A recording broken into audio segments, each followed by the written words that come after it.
The story this time is called The Heavenly Demon Wants a Peaceful Life, but let's be real, this damn protagonist has no intention of living peacefully. First off, the guy starts the story already engaged to a gorgeous fiancée, and still ends up at brothels during his first 30 nights, claiming he's trying to restore his body's vitality. His very first move, testing if he still has any power by launching an attack at a poor maid. If he wasn't so weak, he would have been dead on the spot. In just the first week, he's already wiped out the leaders of all the major groups in the region, just because they said he was only good for visiting massage parlors. And he's doing all of this while his body is still completely wrecked. See, in his past life, he reached the absolute peak of human power, but realized too late that the path he chose only led to death. Now in his second life, he's armed with more knowledge than anyone else, but stuck in the worst body possible. Even so, he's sworn that this time he'll go farther than any human ever has. This is the story of how someone who once stood at the top claws his way back to the throne, even when the odds are stacked against him. Under the moonlight, a bunch of troops advance toward the celestial demon who's flying in the sky. He asks if blood and fear is all that they want. The army attacks and he says, well, if that's what they want, then that's what they'll get. Everyone's bodies start exploding and the sky turns red. Blood rains down. He says they're way too weak, while the rest of the survivors hesitate to even draw their swords. He starts preparing another attack, but then the soldiers decide to strike back and all rush toward him. But the damn demon says that today they're going to learn the power of demonic arts. The whole ground starts shaking, and a giant hand rises.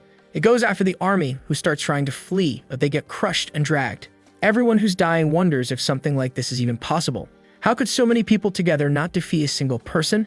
And with that, the hand closed up in the sky, and once again, it rained blood. The demon smiled and asked where the next challengers were. But the battlefield, now covered in corpses, was silent. Until suddenly, he felt something and clutched his chest. He started coughing up blood as a black mist approached him. This was the price for using the demonic art to this extent. He was paying the price for the absolute power he had after consuming countless souls. He believed that one day he'd overcome this curse that no one had ever broken, and apparently arrogance got the better of him. From the middle of the darkness, a bunch of purple eyes stared at him. When you looked down, some chains rose up from the ground and flew toward him. He seemed to be floating over a kind of void, and his legs, arms, and neck got bound. He asks if someone is trying to drag him to hell, and the guy let out a scream that shattered the curse right away, saying he won't be forced to do this. But suddenly, a light shines in front of him and his body starts to disintegrate. That's when he realizes the demonic art he used his entire life was truly inescapable. If he had a chance in another life, he'd follow a different path. He says he wants a peaceful, quiet life. But guys, like I already warned you, I read up to chapter 5. I can guarantee he doesn't want a peaceful life. Not at all. Somewhere with that classic Japanese-style scenery, the boy is standing in front of a lake. That's when the maid Susu shows up and tells him to eat before it gets cold. The boy raises his hand and slashes at her, like he wanted to slice her neck with power. That's Biep-Taizan, our reincarnated celestial demon.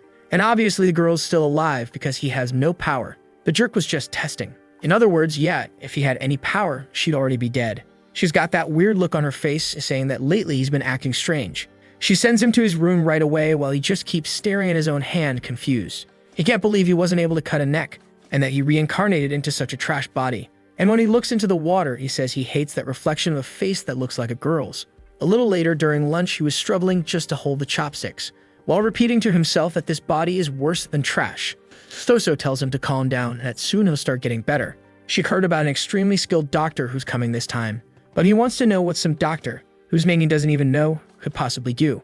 She tells him to be a little more positive, that things will start working out soon. But it's true, man, it's already been 10 days since he reincarnated into this stinking body. He's the second son of the best merchant in the city, Wuhan. He gets up all bony, and as soon as he puts his hand to his face, a bunch of people come to help, checking his blood pressure, offering water, and dressing him. His body was such trash that he literally couldn't even eat on his own. Not to mention that the demon hated how his face was too pretty. What a terrible problem to have, huh?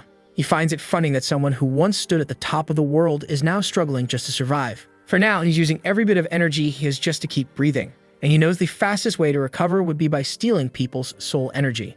If he were still the demon he used to be, it would be as simple as killing and stealing.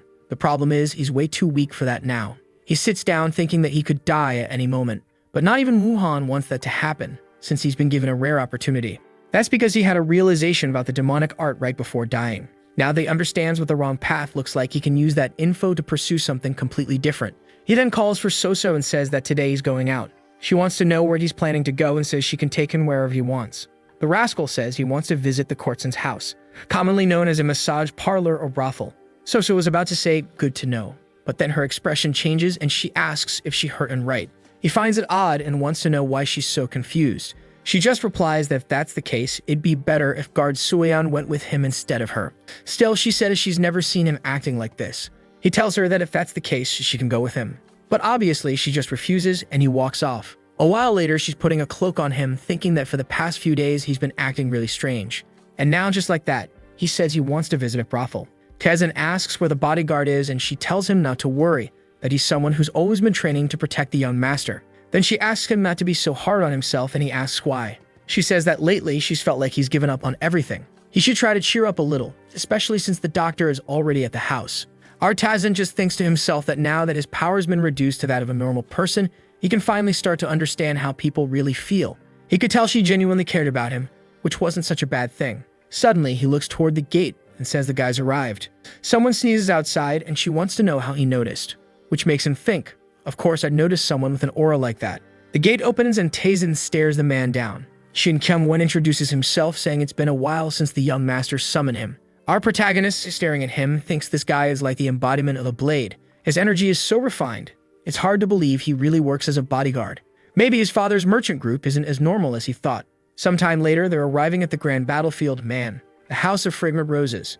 They get off a horse, and at the entrance, Kyung-won says he'll wait there. The protagonist wants to know why. They're outside, so why would he just stand around? Kyung-won tries to explain, but Taesin just wants to know if he's really confident he can protect him before anything happens. The poor guy didn't even get a chance to respond before Taesin was already walking ahead, telling him to hurry up and come have some fun. The guy replies that he can't do that. Taesin doesn't care, you can't have fun or you can't follow my orders. With just one stare, the guy started trembling, right? Then Taesin walks up and says it'd be great if he could both have fun and protect him. But at the very least, if he doesn't want to enjoy the place, he should at least stay close to him. Kyung-won Man just bowed his head and said he understood, right? With that, the girls open the doors and he's greeted by all the workers. Look at his face, he came here to cause trouble. Some are playing little songs and a little while later, they're all sitting around the table chatting. Taesin asks where the bodyguard is and one of the girls says he's right outside keeping watch. Man, you can already tell he's one of those by the book types. Hard to change his mind. One of the girls comes over to serve some alcohol, but Taesin says his body isn't feeling too well, so today he'll let only them drink. Confused, the girls ask what he even came here for then. He says that first he wants to hear all the rumors going around about him. They're a bit confused, so he explains he wants to know what people say when they talk about the second son of the city's merchant leader. He's going to ask each of them and wants honest answers. A while later, he finds out that everyone believes he's going to inherit 1,000 gold coins, a small mansion, and a few courts and houses. But obviously, compared to his father's wealth, that's not much. Turns out the important share of the fortune is going to the other son, Taesu. He's Taesin. In other words, a slight difference. For him, just coming here was worth it because this is the kind of info he'd never get at home. No one would dare to say things like that around him. Suddenly, he gets up and says enough chit-chat. It's time to get started. Unfortunately, it'd be hard for him to deal with all of them at once, so today he'll choose just one. He gives a stare, Man, and that one girl already knows she's been chosen. Next scene, he's in bed and she approaches. The girls outside are all gossiping, wondering if he'll come back another day and why he picked Ryan. She sits beside him and he asks how long she's been working at this house. She says 10 years. Man, she's experienced. No lack of talent there. He smiles back and says if that's the case, then they can begin. Meanwhile, the other girls are all going down the stairs, saying they'll ask their friend later what happened. One of the workers is just quietly observing all this chatter, when suddenly, a loud moan echoes through the whole place. The sound served as a whole show for our boy. The other guys having fun, the guards, everybody in the house could hear the screaming. One of them even scratches his face and says, "Impressive sounds, huh?" One of the girls comments that apparently the soundproof barrier wasn't working. Inside the room, it was really loud, and the girl was gripping the bedsheets tight. But in reality, he was using a technique extracting something from the woman's head. Sometime later, he opens the room door and Kyung-won asks if he's alright. He smiles and says he's feeling better than ever. Then he starts walking down the stairs as the girls all stare from behind. A while later, they call out to Ryong and want to know what happened. She was 100% alive, and not only that, they all start saying she looked even more beautiful. Her skin and hair were more radiant. Her eyelashes seemed longer. They were all confused about what had happened. Had the guy given her some kind of elixir or something? She says that's not quite it. She doesn't remember what happened. But her body feels incredibly light, like she's been reborn. What exactly did that rascal do to leave her feeling like that? Meanwhile, back at the house where he lives, Soso is doing laundry, wondering if the boy passed out in the courteson's house. When suddenly, the gate opens. And when she sees it's our boy, 100% alive and well. She runs up asking if he really went to see a courtesan and came back all in one piece. He doesn't answer. just tells her to ask Kyungwon. The guy's standing there all awkward, like he doesn't really want to explain anything. But she already noticed. The boy seemed just fine. A while later, back in his room, there he was, concentrating the energy he absorbed from her. Even with all the power he took in, he only managed to restore a small part of his body. The truth is, what he took from her wasn't really life energy or anything like that. In his past life, every time he absorbed energy, he killed people, but that caused side effects. So instead of absorbing death-filled negative energy, now he was purifying the person's thoughts, soul, and body, and then absorbing that energy in a sort of purer state. That was the realization he apparently had at the end of his life, when he started disintegrating and finally understood why everything had gone wrong. That's exactly why he went to the courtesan's house, because those women for sure had been through a lot in life. So he already knew they'd have plenty inside to purify. But still, the biggest problem for him is this filthy body of his. Looks like he's going to have to visit that house a lot for a while. 10 days go by and the girls, man and woman alike, are all running through the halls in a frenzy, saying they can't believe how often he's been coming there, especially with that weak little body of his.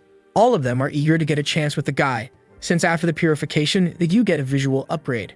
Not to mention, he's the son of a rich family, so well, if he happened to fall for one of them, that'd be her golden ticket to a new life. Walking through the halls, all of them are staring, trying to seduce the rascal. While he's throwing compliments around, another girl's feeling left out. The owner of the house is pissed that this bastard's been showing up every single day. A mysterious voice asks if they should try strengthening the soundproofing. To which she replies that she's already tried all kinds, but it's useless. Every time that bastard comes in, it's nothing but screaming in that room. Even the other customers are starting to complain. But then she asks if the shadow ghost doesn't find it strange that someone who is practically on their deathbed is suddenly acting like this.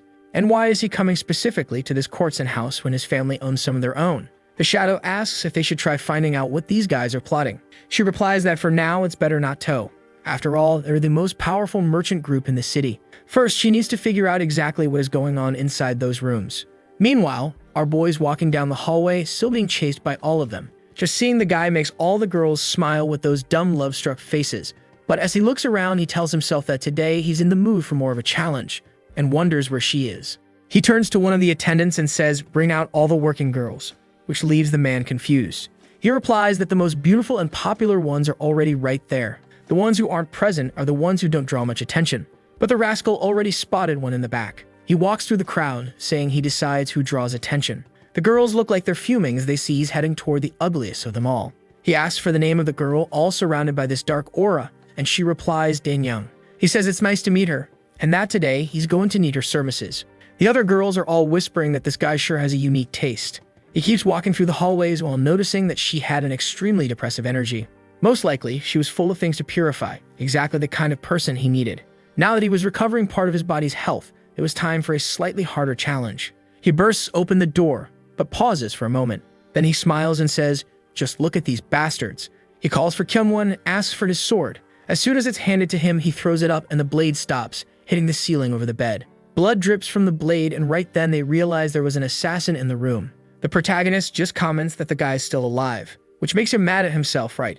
Man, he caught the guy off guard and still couldn't finish him. But seeing the blood dripping in the room, Danyang wasn't too thrilled about the situation. Our guy just tells Kyungwon to handle it because he had some business to take care of with the girl. He calls out to Danyang and tells her to get ready, because today he was going to suck the soul out of her body. "Oh, you silly dog, you only say that because you mean it literally, huh? If it were any other sense, I doubt you'd be talking all tough like that." Meanwhile, back at the mansion, Yeon. A girl standing up says she heard that the second master of the house has been visiting courtesans every night. The girl sitting down tells her what people have been calling him lately. That's the mansion's guard, Yoo Soyeon, and she says he's now being called the king of the House of Fragrant Roses, or even the man of unmatched potency. The girl standing slams her hand on the table and demands to be taken there right now. She has to meet him. Her name is Yeon Harem, and she's the fiancée of our boy. So yeah, this dude's been visiting the ladies for 10 days straight with a fiancé. Yeah, he's a real madman. And Harem says she's going right now to find him. Meanwhile, someone's arriving to tell our protagonist that he needs to return home. But the main thing he wants to know is what Kyungwon did with the assassin. Kyungwon, a bit startled, says he left the guy in prison. Taeza nods, says he did a good job and that it's time to go back. But the servant is still wondering if this is even the same master he once knew. Not only has his energy changed, but now he suddenly has enough skill to kill an assassin like that. It's almost like he's become a completely different person. Sometime later, he's arriving back home. A bit more upbeat. Finally, his body was starting to recover. Of course, he's still far from where he once was, but he's also no longer someone you call trash. Feeling proud over such a small victory made him realize how much he's changed. But then he suddenly stops and wonders, who are these two in front of me, and why is the one on the left staring at me like that? One of them steps forward and asks if it's true he's been spending every night at the Corson house. The protagonist, however, has no idea who this crazy girl is. Harem asks if he's dissatisfied with their engagement, if this is some plan to push her away. Only then does Taesin realize dude's engaged. She says that even if he's doing this on purpose, she's never going to give up on him, getting all clingy already. And she just asks that he doesn't give up on her either. Our boy obviously is confused. He has no idea who this crazy girl is, so what is she even saying? But honestly, and in his own way, he answers that he didn't do this with those intentions. And the moment he says he won't give up on her, a little smile pops up on her face. She's all emotional now, saying her feelings are finally being understood. But before he can say anything else, she's already walking off, saying she's leaving. And while she's right there clinging to him, he's thinking to himself, this girl actually got me stuck for a second. So far, she's the most powerful enemy he's ever met. And then he notices that his servant was already walking up ahead and sticking real close. Oh, guys, what's going on here? A while later, Soso is giving our boy a bath fully clothed, asking if he ran into Miss Yan on his way back. He wants to know how she already knows that, and she says she's got eyes and ears all over this place. But he's already sure. She must have been the one who ratted him out to those two, right, telling them he's been visiting the lady's house every single day. Suddenly, Soso asks if Kyungwon's doing all right, which leaves our boy confused. Why wouldn't he be okay? Then she explains his warrior has a crush on his wife's warrior. Man, that's too easy, huh? Our protagonist has a servant, he already has a wife, and now this servant likes his wife's servant. What the heck? It's all perfectly balanced. 1 + 1 is 2, or in this case, 2 + 2 is 4. And now it all makes sense. Why, as soon as he passed by his wife, Kyungwon was already up ahead walking fast. Honestly, it's just weird seeing relationships where there's respect without fear, man. Because in the life he lived before, that separation didn't exist. If you wanted respect, people had to be afraid of you. But he's not hating this, which makes him wonder if his soul is being influenced by the body he's in now. Sometime later inside the prison, Kyungwon says he disabled the guy's movements using pressure points. Taesin just thanks him and tells him to open the cell. When he walks in, he observes the guy and smiles. His body was full of dark energy, which was obvious for an assassin. And for our boy, who loves some evil energy, this was basically a feast. He tells Kyungwon to stay outside, but the guy seems to hesitate. He says it's too dangerous and asks what Taesin's planning to do when they're alone. But Taesin, cool as ever, just asks how he's going to help anyway. I mean, he didn't even notice that the assassin was on the bed that night. Kyungwon gets a little embarrassed and tries to explain himself. But man, Taesin just says, I'm not repeating myself. That's when the boy goes cold and says, understood. He closes the cell and waits outside. Once again, he couldn't believe that the young master he always knew was now giving off pressure like that. For a second, it felt like he was standing face to face with a martial arts master. Suddenly, screaming breaks out from inside the cell and Kyungwon draws his sword. But he quickly realizes it's not the young master's voice, it's the criminal screaming. What he really wants to know is what the heck is going on in there. Obviously, Taesin was extracting the man's soul energy. And seeing just how corrupted that energy was, he realized this guy was way more dangerous than he expected. Suddenly, though, he realizes the soul was too corrupted for him. He has to cancel the transfer and wonders if it was just too much for him to handle. To purify properly, obviously, the process has to go until only clean energy is left. But in this guy's case, the soul was so tainted that it would have ended up affecting Taesin's own soul, so he had to back off. Looks like this guy is way too dangerous to handle right now. So for now, he'll have to stick to resolving things through the courtsons. Meanwhile, at the House of Fragrant Roses, the madam is biting her nails, trying to figure out what's going on. It had been 2 days since her shadow assassin was captured by Taesin, but so far, the guy hadn't shown up again. The servant is there, not really sure what to say, when suddenly someone bursts in and calls for the madam, saying she needs to come right now. That's when the shadow ghost enters, but the guy says something's off about him. The madam asks why he's all twisted up and trembling like that. She immediately orders them to strike the pressure points to release him, whatever's wrong with him. The guy obeys and hits a point on the back of the neck. But then, the man's body starts to fall apart. Before either of them can understand what's happening, he collapses like a puddle of jelly, only his skeleton left behind. Right then and there, she's sure this is the work of the merchant group, the one tied to Taesin's family. She asks, where is Danyang? The guy responds that they were planning to send Danyang to the master of the Crimson Dragon clan. But the madam says they won't be doing that anymore. Instead, they're going to send Danyang to Master Taesin, not that other guy. The servant hesitates, saying that's insane. Obviously, the Dragon Master will come after them once he finds out. A vicious man like that, if he hears about this, would start destroying everything in sight. Even so, the madam simply says to obey and cancel her scheduled visit. The House of Fragrant Roses would be sending a new gift to young Taesin. Some time passes, and a strange rumor starts spreading in the brothel. The girls say that if you spend a night with him, you wake up more beautiful than ever, almost like you've been reborn. On top of that, it seems like you become addicted and just want to be near the boy. Some of them were even calling him a divine being who crossed time itself, and those rumors were spreading like wildfire. The madam always thought it was just an exaggerated rumor going around among the hardworking girls. But now here was Dane Yang right in front of her, saying she wanted to serve the boy. The madam laughs, wanting to know why out of nowhere she wants to drop everything and go be with Taizhen. Looks like she fell in love with him, but that would only be possible if he paid off all her debts. Dan Yang says he didn't mention anything like that it's just her intention. Suddenly, the madam's expression changes. She says she has no idea what kind of conversation the two of them had. But Dan Yang is nothing more than property of this house and will stay here until every last debt is paid. She's to obey and prepare to meet the Crimson Clan's master. Now I got a little confused. She went through all that, but in the next scene, there's Dan Yang standing outside Taizhen's house.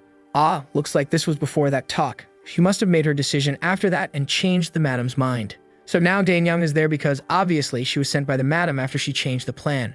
Her problem though is that she's feeling all insecure, not sure if the boy is going to accept her. What if he thinks she's too dirty? Even with all that risk, she wanted to see him again. Girl, this boy's been going to the brothel for 30 days straight. If there's one thing he doesn't care about, it's that. There he's in his room as usual, training his body to get stronger. When someone appears on the other side and says to the young master that he has a visitor. Of course, it's Dan Yang and he's a bit confused why she's there. But right away, she places her hand over her chest and bows deeply to Master Taizhen. She says she wants to serve him for the rest of her life and apologizes for showing up so suddenly. All she wants is to stay by his side. Only now does our boy realize when he purifies someone's soul, their appearance actually improves. And the first thing he says is to ask Soso where she sleeps. She tells him there's a servant house nearby. He tells her to find another place and that she and Dan Yang should start living closer to him. Poor Soso is stunned. He didn't even say he accepted the girl, he's already giving orders. Before she can even react, he's already walking off, telling her to take care of the girl. But his servant girl starts thinking that girl is way too pretty for work like this. And once again, she wonders why her young master has changed so much lately. After spending the night with every girl in the House of Fragrant Roses, now he's visiting the House of Fallen Flowers, and since he's looking for the most broken, messed up girls full of baggage. The name alone was already a promising sign for him. He was eager for the kind of corrupted energy he could absorb from that place. But as he's approaching, someone suddenly tells him to stop and look over there. Kanwon shoots a glare to the side, and the leader of the Crimson Dragons introduces himself, wanting to know if he's the one who stole the Dan Yang. The merchants nearby all seem to know. Whenever this guy shows up, there's going to be trouble. Our boy turns to Kyungwon and asks, "Who's this idiot?" That's when he explains, yeah, that's the master of the Crimson Dragon sect, an unorthodox group that had settled nearby. Taizhen just replies that unorthodox group is just a fancy way of saying they're a bunch of thugs. How could such lowly people have the audacity to be given such a grand name? He literally says to ignore those idiots and just walks off like he doesn't care. Obviously, that doesn't sit well with the guys. They ask if he's really going to ignore them like that. And then they tell the little gigolo to stop right there. Now that Taizhen didn't like. But to be fair, it was kind of an accurate nickname, wasn't it? I've seen people roasted way harder for way less. Still, the celestial demon mutters to himself how much he already hates this pretty face of his with every ounce of his soul. And now this damn weirdo has the nerve to call him a gigolo. The guy starts laughing, mouth wide open, saying the little boy seems scared now. But man, Taizhen is a man of few words. He takes one step forward and says, "I'll leave the rest of those who serve me." Kungwin immediately understands and draws his sword. Obviously, the other guy's underlings react too. That's when the Crimson guy says it's ridiculous to hire bodyguards just to act tough. Today, he teach them what real courage looks like. And if the kid wanted to get out alive, he just had to hand over Danyang. But Taizhen replies, "That's never going to happen. And you talk too much. What'd you fight with your mouth to?" And bam, in the next second, the guy lunges forward saying that today the kid's going straight to hell.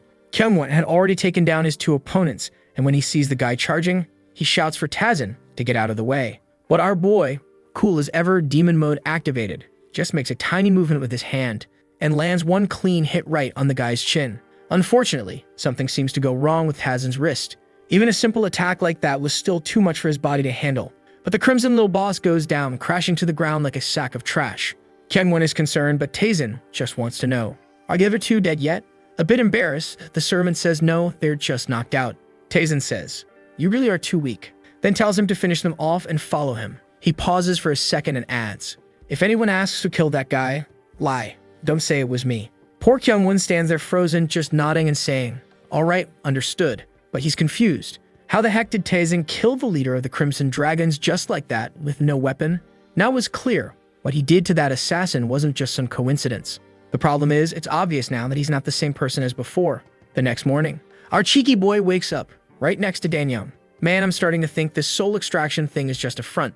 The kid's clearly enjoying himself. I didn't see him extract any corruption out of her. What it looked like was that he did something a little more corrupt instead. Right now, he's mad at himself for almost breaking his wrists just to take out that useless guy yesterday. He knows he still has a long way to go, but no way is he going to accept being called a gigolo. Suddenly, though, he wants to know why Heron's bodyguard is there. Suein looks at him and says, "So you finally showed up." As usual, our boy skips the small talk and wants to know why she's here. He's sure it's not for tea. But before answering, Suein asks if that Corson who served him was one of the girls from the house he's been visiting daily. Short and blunt, he simply asks, "What's the problem?" She notices his cloak's half open and asks if he just came back from the brothel. Completely honest and unfazed, he replies, "Yeah." The poor girl seems to lose hope right then and there. She then says, "Your engagement is going to have to be cancelled." Obviously, our boy isn't really caring about any of this much. But she explains that it looks like someone sent a marriage proposal for Heron. It came directly from the Zhongli clan and the Morim alliance. And Zhongli, isn't that the guy from Genshin Impact? What's he doing here? Trying to steal our boy's wife? Because of that, Heron is kind of being forced to cancel the engagement. But she's completely against the idea. The problem is that rumors are spreading. Tazen understands that it's hard for her to refuse when everyone knows he's been out there in the brothels with all the girls, one per night or more. So he asks if she came here to warn him to be careful with this Zhongli guy. After all, these guys might try something against him. Suein explains that yes, Heron asked her to protect him. When she starts to explain about those people, he just calls them a bunch of filthy bastards. Apparently they're important because she tells him not to say stuff like that so openly. But man, this Zhongli clan seems to be the same one that abandoned him back when he was the celestial demon. So yeah, those bastards have been messing up the world for a long time. Suein stands up, saying it's interesting that she came to defend him. But he's more than curious to see what those guys are actually capable of. Sometime later, under the moonlight, 3 people are walking through the forest. Our boy has a little excited smile. That's because his body has been evolving more and more. But on the other side, Suein is always glaring at him, full of anger. He turns to her and says that if she doesn't want to follow him, she doesn't have to. But she lowers her head and says it's not like that. This is the least she can do for him. The protagonist says, "Fine then," while thinking to himself that anyone looking at this situation would probably think he wants her around or something. Then suddenly he stops.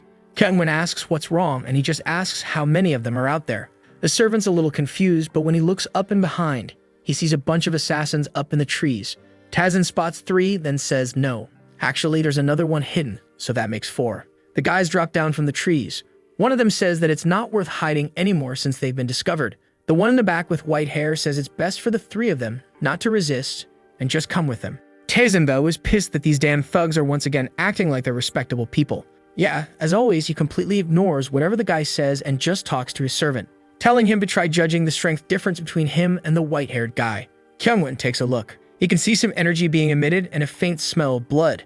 Just from those details, it was clear this wasn't an ordinary assassin. He tells our boy that the guy is strong, but he believes he could defeat him pretty easily. That's because he's about 3 levels above him. Clearly, humility is not this dude's strong point, man. Everyone who shows up gets roasted and ignored. Tazen then asks why he's still standing there. It's time to check if his assessment was correct. "Man, I like Kyungwon," he just observes. Takes 1 step forward and walks right between the bandits who don't even react. Walks past, all stylish, leaving his aura behind. The leader, hand on his hip, didn't look very impressed. He starts drawing his katana, saying the guy really does have impressive energy. But it's not gonna be that easy. In the blink of an eye, Kyungwon almost takes a slash to the face, man. And the problem is, after dodging the first strike, the guy is already going for another from above. Kyungwon manages to draw his katana just in time and block the hit. That's when the real back and forth starts, you know? Strike to the head, the guy defends left and right, back and forth. The enemy activates a red aura but is clearly surprised. Kyungwon is way more skilled than he expected. He grips his sword tightly, thinking this definitely isn't just some random merchant's bodyguard. He jumps in to strike Kyungwon, but Suein tells him to be careful and says they should help him. But Tazen is calm, saying this will all be over with a single strike. Before she can even ask why, bam, there it is. Kyungwon obviously had already finished the fool. Suein, however, is stunned. How did Kyungwon defeat someone that advanced so easily? And from behind her, Tazen says that once again, Kyungwon has disappointed him. He only cut off an arm, he really had too soft a heart. The girl, obviously, looks to the side, thinking this guy's out of his mind. Still, she wants to know why Kyungwon suddenly seems to be getting stronger like that. He tells her to stop just standing there and go take care of the rest. He had some questions to ask, so they weren't supposed to kill them too brutally. Their meridians and body points are all copied, and they collapse to the ground, all twisted up. The problem is, one of them had disappeared. Suddenly, someone yells for Tazen to dodge. When she looks to the side, there's a blade nearly slicing Tazen's neck. But before she can do anything, Hyun-won jumps in and smashes the guy's head into the ground. Tazen, though, doesn't look too happy about it. That's because, in order to save him, Hyun-won let that other one-armed assassin escape. Seriously, this damn servant is way too soft. Hyun-won apologizes, of course, for having let the assassin escape from right in front of them. Tazen thinks that if he were still the celestial demon, a mistake like that would never be forgiven. But for some reason, this time he wasn't even that mad. He just responds, "Whatever, that guy was weak as hell anyway," and tells him to gather the 3 captives. A short while later, they're all lined up and Tazen wants to know what to do with the amazing trio. He says that killing them is a pretty solid option and asks if anyone's against it. Obviously, the only ones against it are the 3 on the ground, begging for mercy. But Tazen just replies that since no one's sharing any info, he's gonna start torturing them. Which of course makes them start talking. They say they were sent by the Crimson Dragon sect, that it was an order from the vice leader and anyone who refused would get beaten up too, so they had no choice. Tazen thanks them and tells them to keep spilling info. Then he orders the 3 idiots to be brought along as they head toward the brothel. Sueyeon, however, is confused. What's going on? Was he really planning to make his usual nighttime visit after all that? But here we are again, man, at the House of Fallen Flowers. And the moaning is always echoing through all the halls. Outside the door are the 2 servants, red in the face and a bit confused. Hyun-won, poor guy. This is worse than torture. He can't even look to the side while all of this is going on. She asks if this is really okay, if he's sure he doesn't need to go in and check what's going on. He says it's normal, and that he just has to endure until morning. Sueyeon starts to think something's off, and that's when she realizes, yeah, this poor guy probably has to go through this every single night. Even the 3 captured fools are there on the floor, listening to everything. Sometime later, the sun starts to rise, and our boy comes out of the room. For some reason, the 3 little bandits now have these sweet, innocent looks on their faces, kinda like NPCs acting shy. Hyun-won says that strangely they ended up giving all the information. Looks like their plan really was to bring Tazen to the Crimson Dragon sect to handle some kind of issue. And not even the 3 of them know the identity of the guy who ran off. That's because he only does special assignments for the boss. Tazen is sure they're not lying. That guy wasn't just some random thug. He was just unlucky that Hyun-won isn't just some random bodyguard.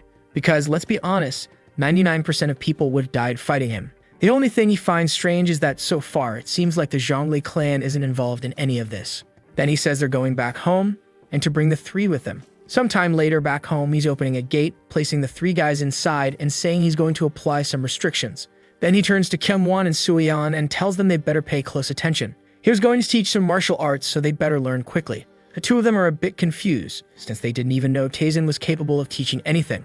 But he simply tells them to learn this simple restriction technique. The secret was in how you connect energy and make it flow through the other person's body. He touches the guy's neck and warns them to be careful, because if you don't do it right, the person could die. Then he tells the guy to pay attention, because if he disobeys, he'll lose his vision. The poor guy was about to say something, but too late, man. He's already on the ground, all twisted up. No idea what's happening. Our protagonist tells them to take advantage. There's a bunch of people there to test on however much they want without worry. Hyun-won starts practicing, all while wondering where Tazen learned this stuff. Sueyeon, on the other hand, is standing back, confused by the behavior of the 2. That's when the protagonist suddenly changes expression and says he's going to teach how to make a guy's testicles explode. This is supposed to be the celestial demon who wants a peaceful life, right? And just a few seconds later, the 2 poor guys are already hunched over, suffering hard. Man, did they really blow up those guys' sacks? That's just evil. Would have been easier to just kill them in the forest. While all this is happening, we get a look at the Oziel Pavilion. A man approaches a table where a bearded guy is sitting. He seems to be reading something and asks if the House of Fragrant Roses, the first place our boy visited, recognized anything. That guy is the uncle of our protagonist, master of the Oziel Pavilion, and his name is Byuk Han. The one talking to him is Byuk Sangil, his son, who says that soon enough they'll expose a weakness. The father closes the scroll and says it doesn't matter if they recognize something or not. They just need to take advantage of this incident and squeeze as much profit from it as possible. That cursed perfumed house was actually an intelligence organization disguised as a Corson house. And obviously, they needed to use this to bring that place into the Golden Wall Merchant Group, which is the merchant group involving our boy's whole family. The father asks if the son has anything else to report, and he explains that the Crimson Dragon sect seems to be splitting up ever since that guy's death. One of the factions is known as the Golden Celestial Alliance, and they better keep an eye on them because they're extremely dangerous. That was an alliance formed by some merchants from the city of Han. On the surface, they seem united and coexisting peacefully, but in reality, this alliance is against their group. And now the father's wondering what those bastards are scheming this time.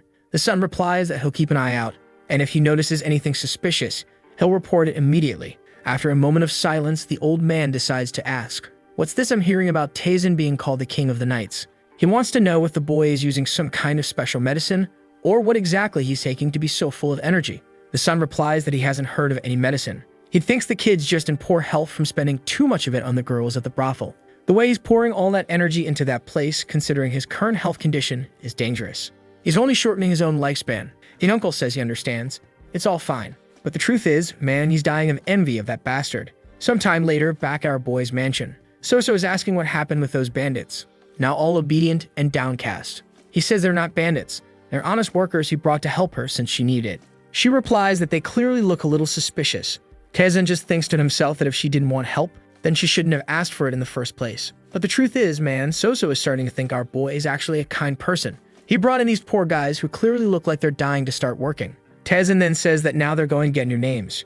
From left to right, they would be Black 1, Black 2, and Black 3. The guys obviously are confused, but with just one stare, they smack their foreheads on the floor and thank him, saying it's amazing to be Black 1, Black 2, and Black 3. He turns to Soso and tells her it's decided now. That's their names and she can use them however she wants. Then he asks where Kyungwon is because he hasn't seen him for a while. She scratches her chin and says that around this time of day he's usually training.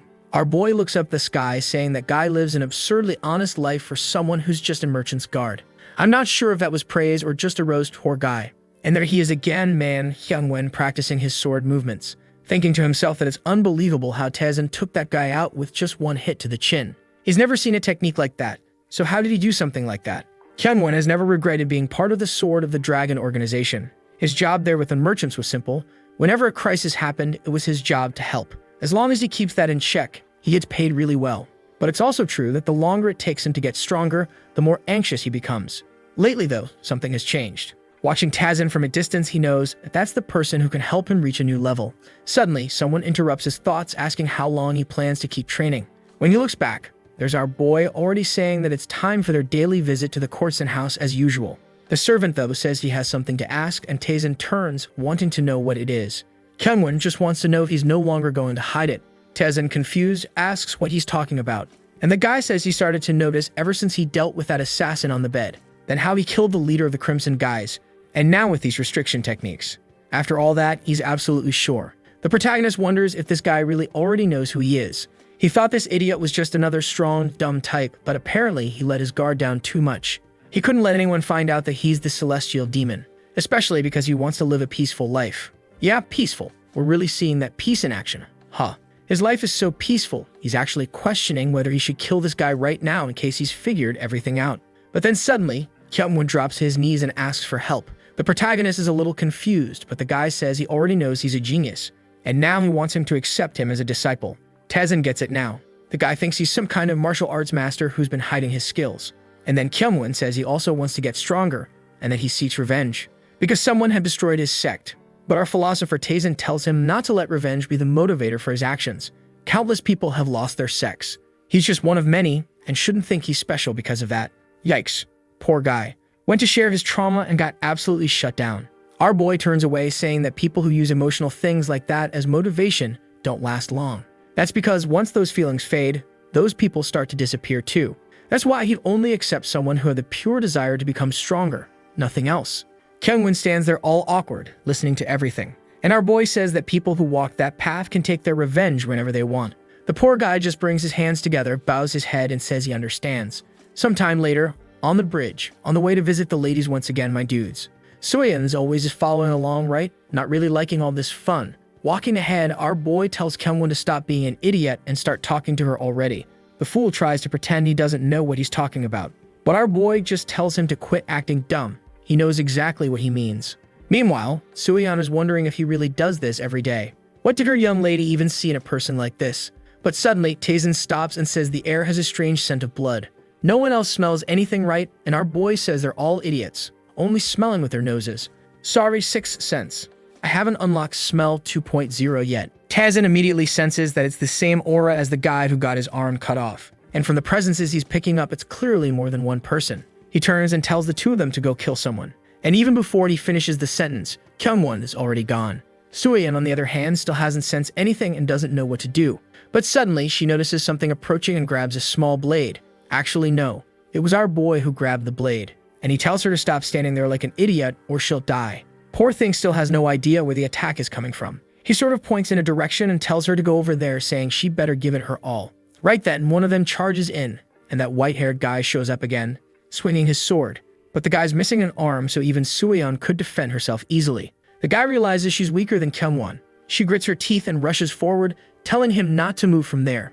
But turns out she stepped into a trap he had set, and everything starts exploding under her feet.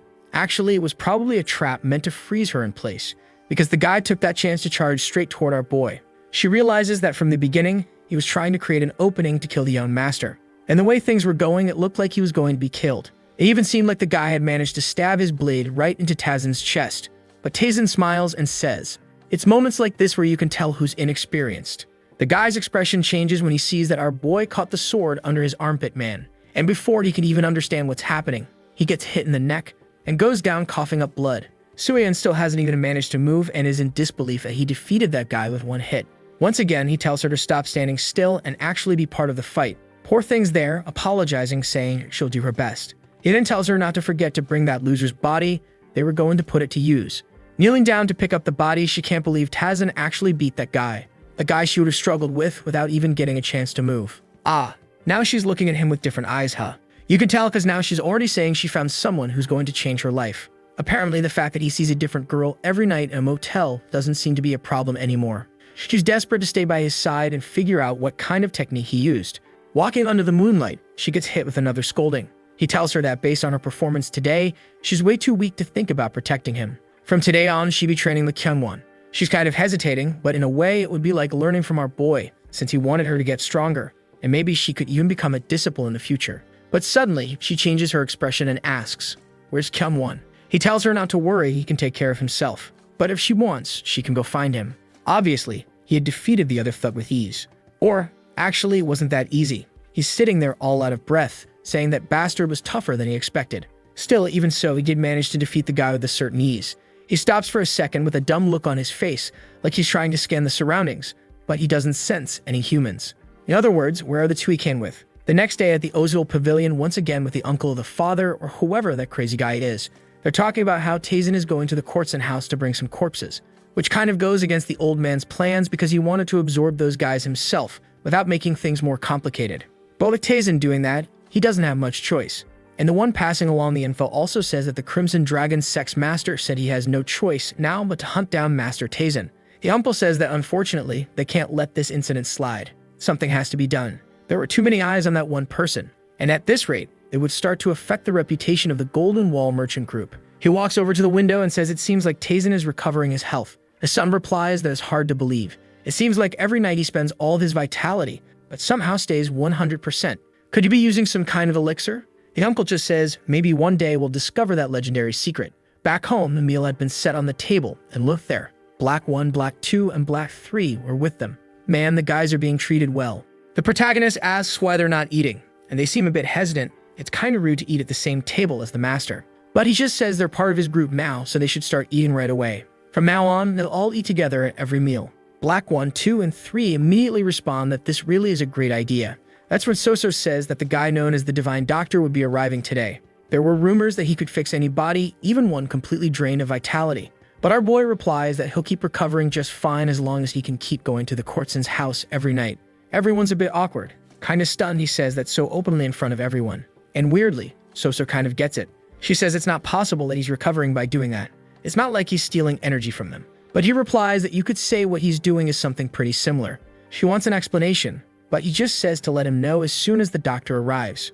She says it seems like he took some accommodations elsewhere in the city, and from what she heard, he wants to check out the area he's passing through before coming over.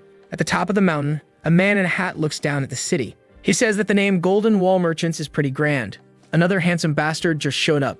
And whenever a story already has a bad boy protagonist and a pretty guy appears, there are only two options.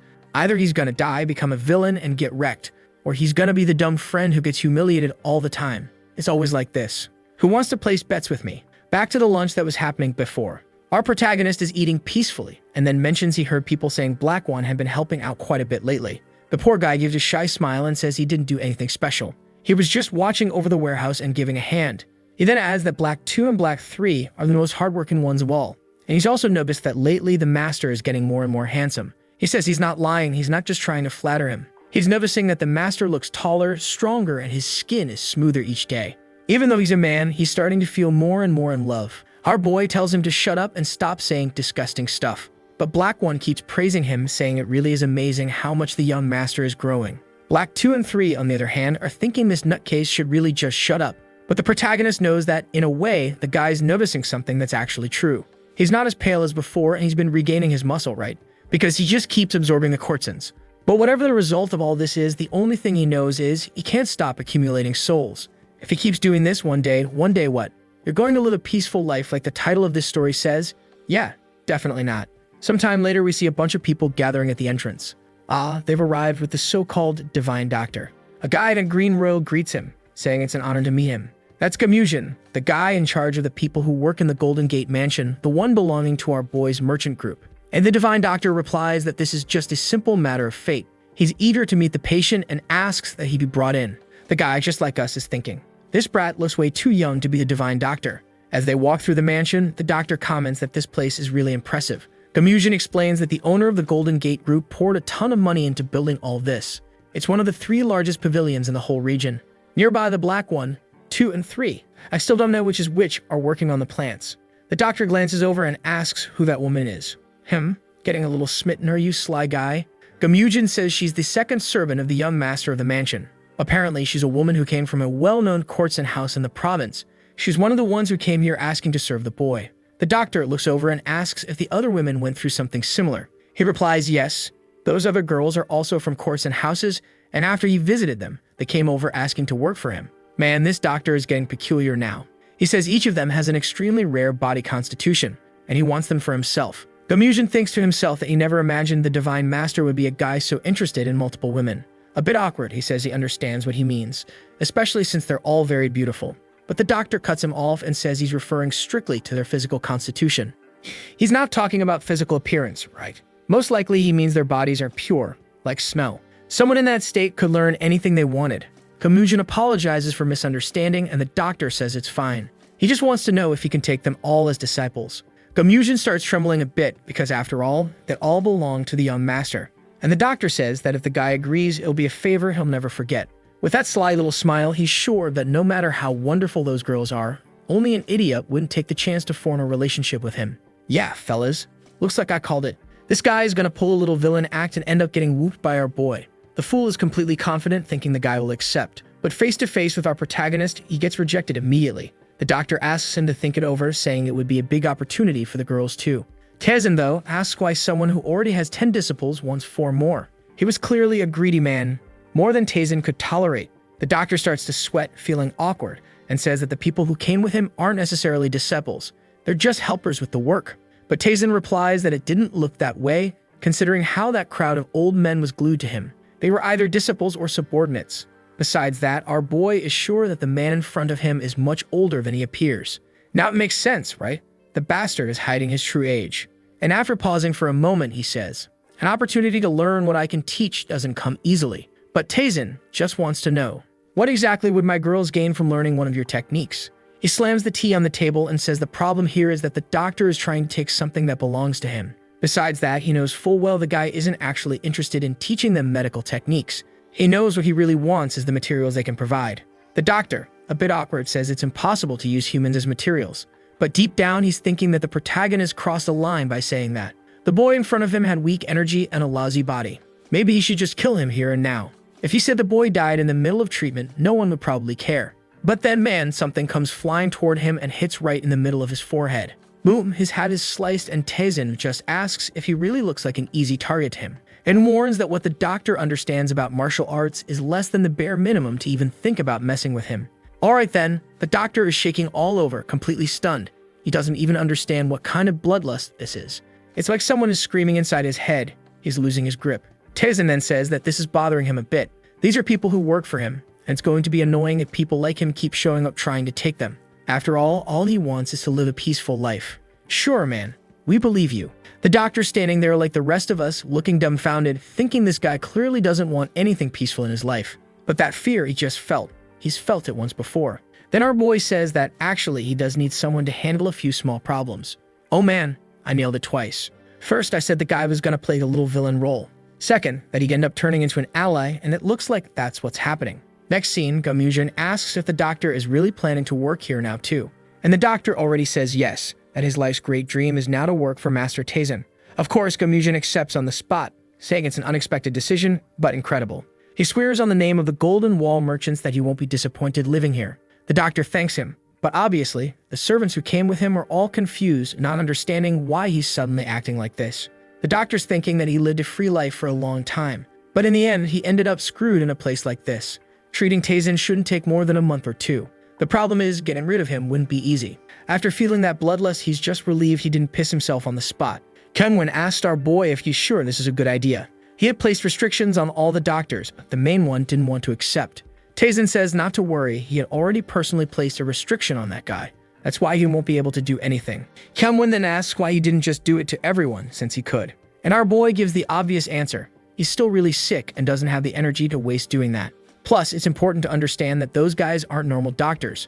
Suddenly, the doctor appears right next to them, and already says that his new job now is to take care of Master Taisen's health at all times.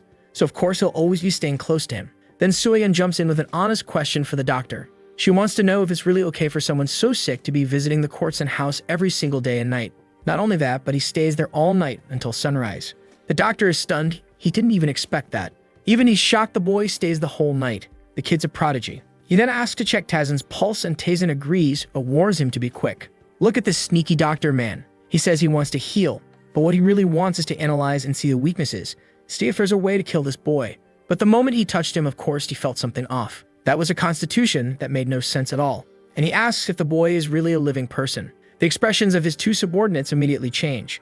And Taisen asks why he's questioning something like that just from checking his pulse. To which the doctor explains, he's never seen someone with a body constitution as bad as his.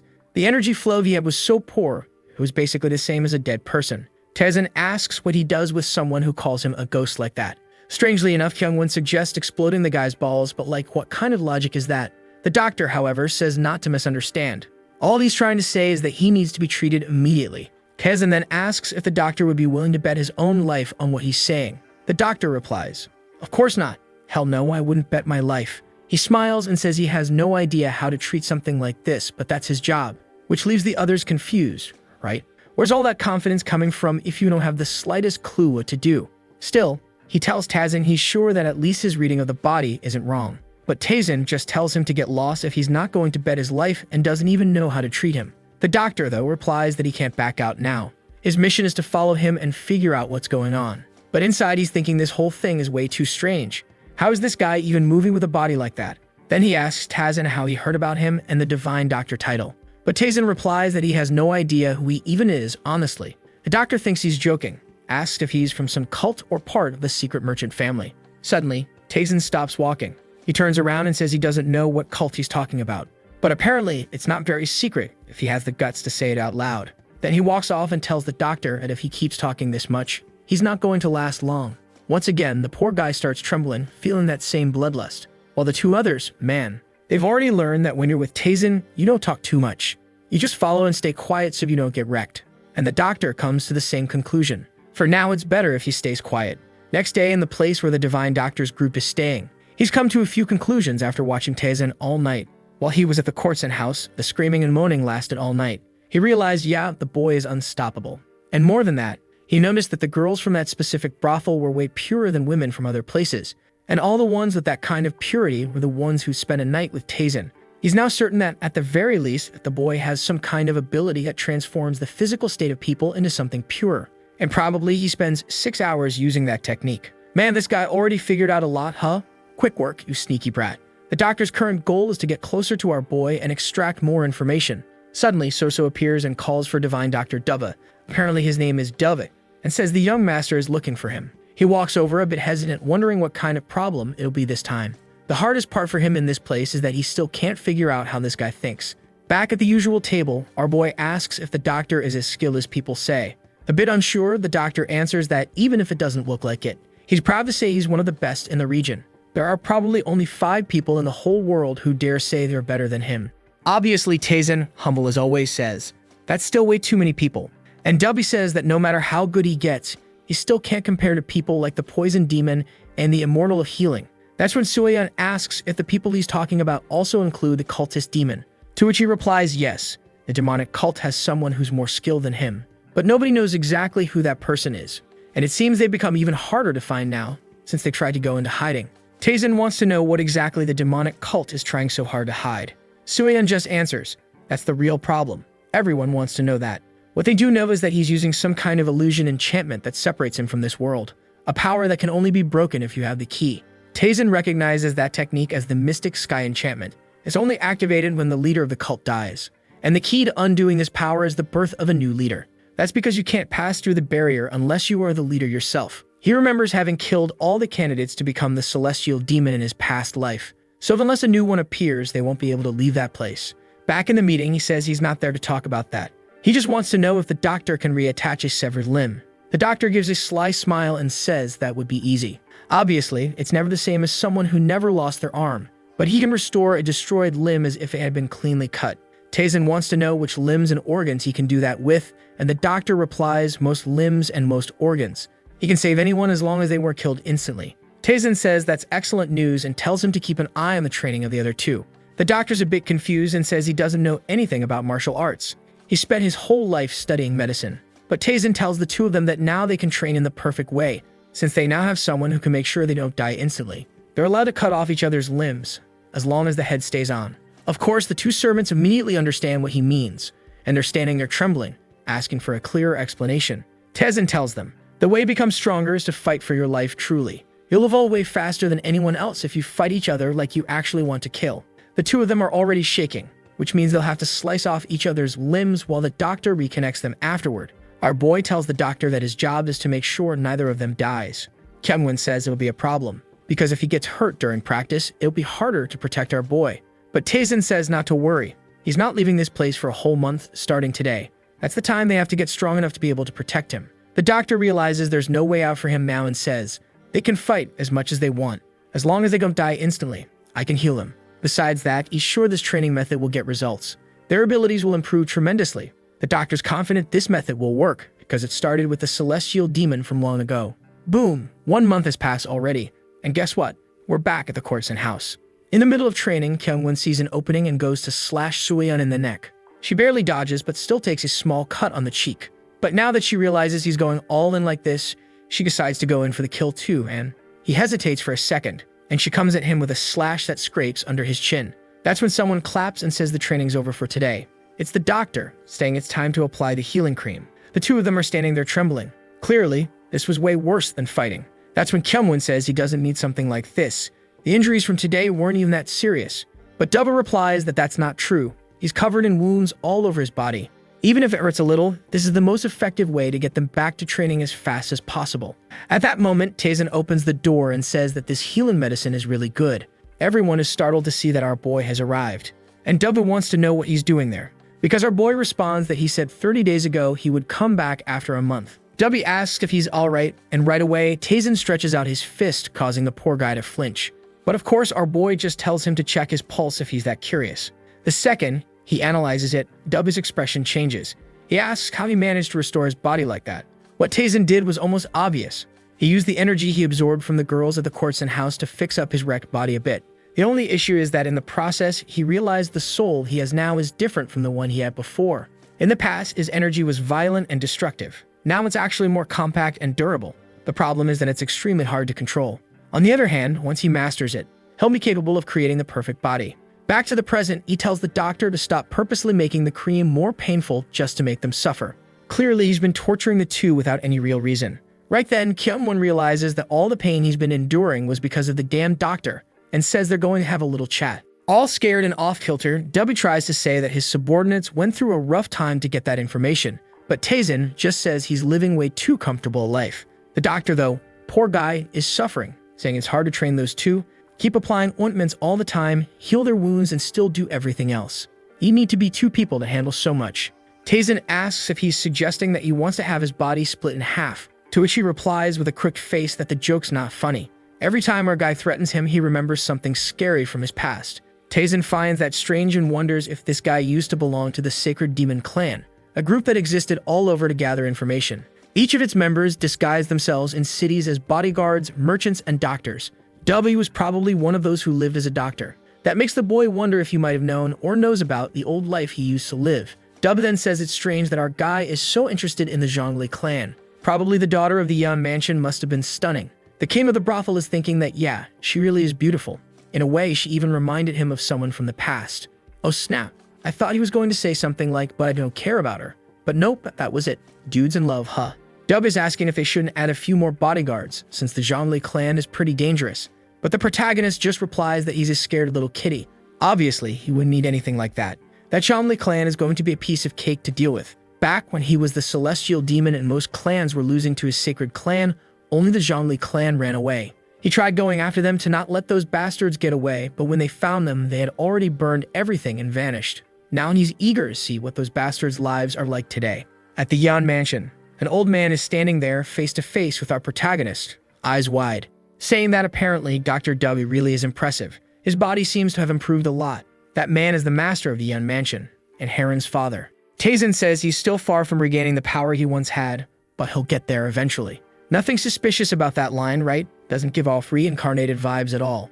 Master Yan laughs and says it's been a long time since they've seen each other, and the boy's changed a lot.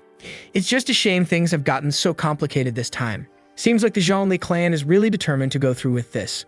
They're refusing to acknowledge his marriage to Heron, and on top of that, there are a lot of people on their side.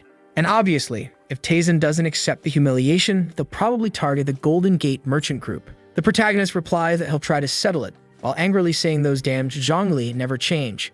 They're trying to use his marriage to, in the end, steal both the merchant group and the Yan mansion. Next scene, there's the protagonist's group of Black 1, 2, and 3.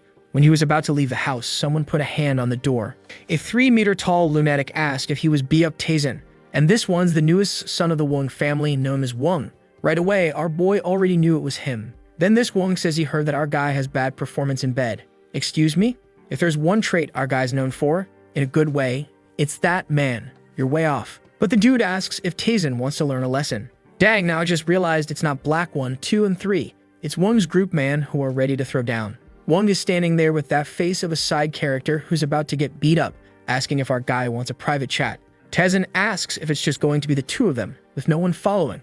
Weirdly, Kyungwon suddenly yells that our guy can't just shut down the dude like that. To which Wong laughs, saying that apparently even his bodyguard is pretty arrogant. He was asking for a lesson using his boys. Tazen thanks him, saying that Kyungwon just finished his training recently and a duel would be perfect. Looks like, man, our guy is going with Wong and leaving Kyungwon to handle those guys there. In other words, one's gonna die over there and one's gonna die over here. Those poor guys, probably weaker than Black 1, 2, and 3, draw their swords saying it can be a fight, but if someone dies, it's no problem. Right nearby is Dove, finding this development pretty interesting since those guys were the elite of Zhongli. He's eager to see the result of all that training. But on the other hand, he's gonna stay a bit further away, right? Fighting's not his thing. In another part of the mansion, Wong is in front of the lake and asks if the place isn't decent. Tazen just replies that the guy is quite dedicated. You just arrived and already found a place like that. To which Wong replies that it's only natural, since he's been waiting for this moment for a long time. Tazen might not know, but he's extremely skilled when it comes to inflicting pain. Our boy is standing with arms crossed, sighing, saying he's looking forward to seeing that. But before all that, he just wanted to know if the guy really has any desire to marry Heron. Wong replies yes, she's pretty enough to earn more than one look from him. But that doesn't mean she's the right person to be his partner. His ambitions were way too big for someone who comes from that family and is then he says it's not enough and throws a knife. But the thing hits flat against the tree and he's left there looking dumb, wondering where Tazen is. Yeah, man, look where he is, with his hand on his head and right behind you, saying it's time to find out how far those ambitions go. Yeah, sucker, now you found out that the guy who supposedly had a wrecked body isn't that wrecked after all, right? And in a second, he's already screaming and the sound is echoing through the forest, scaring people far away. Right away, King Wan is sure Tazen must be shut down the poor guy. Strangely, the dude's servants don't even recognize their master's voice, saying that apparently Tazen is the one suffering. But I know. I'm telling them to stop messing around and just attack already. The poor guys raise their swords and say that since they're so eager, they'll help them go to the next life. But when the first one goes for a slash, Kyungwon dodges and kicks him right in the chin. Two others come in from the side, saying that his arrogance would end right there. But as soon as he looked back, bam, something smacked the sucker in the face. A sword sheath rolled in and Suyin told him to come play with her too. Ah, sweethearts, standing side by side like the perfect duo. Both swearing they wouldn't let Tazen down and would show the results of their training. Meanwhile, our guy is stealing all the evil energy. I think, from that sucker Wong, wanting to know where all that arrogance went. But the guy didn't need to worry. Tazen would only extract half his energy, since in this life he doesn't want to kill anyone. He's got amnesia or something. Did he forget he already killed plenty of people? Back at the mansion, obviously the sucker's servant is being shredded up and dropped on the ground like trash. A few seconds later, everyone was kissing the pavement. Suyeon says that for a moment she had her doubts, but they really did it. Kyungwon smiles and says it's thanks to the trust they have in the young master. She, however, finds it strange. It shouldn't be easy for them to defeat warriors from the Zhangli clan. So how did it happen? He says he has no idea, he just knows that if it weren't for Tazen, they'd be the ones on the ground right now. The truth is, before they came to this place, our guy had passed on all the information about how those guys fought. And obviously, it was like he knew every single detail about them. Even though at first he felt unsure, during the fight it became clear that it was extremely easy to predict everything they were going to do. And obviously, that was thanks to the info Tazen gave them. He'd be thinking that the guy is amazing while standing there confused, looking back. Sometime later, W was there singing on the bridge when he looked back and saw Tazen arriving. Our boy wanted to know what he was doing there. He explained, right, that he preferred to stay out of the fight because he wouldn't have been any help. So our boy wanted to know why those guys hadn't dealt with that bunch of trash yet. A bit awkward, W said that that wasn't a bunch of trash. They were the elite warriors of Zhongli. But Tazen Pays replied that from the looks of it, those two still had a lot of training to do.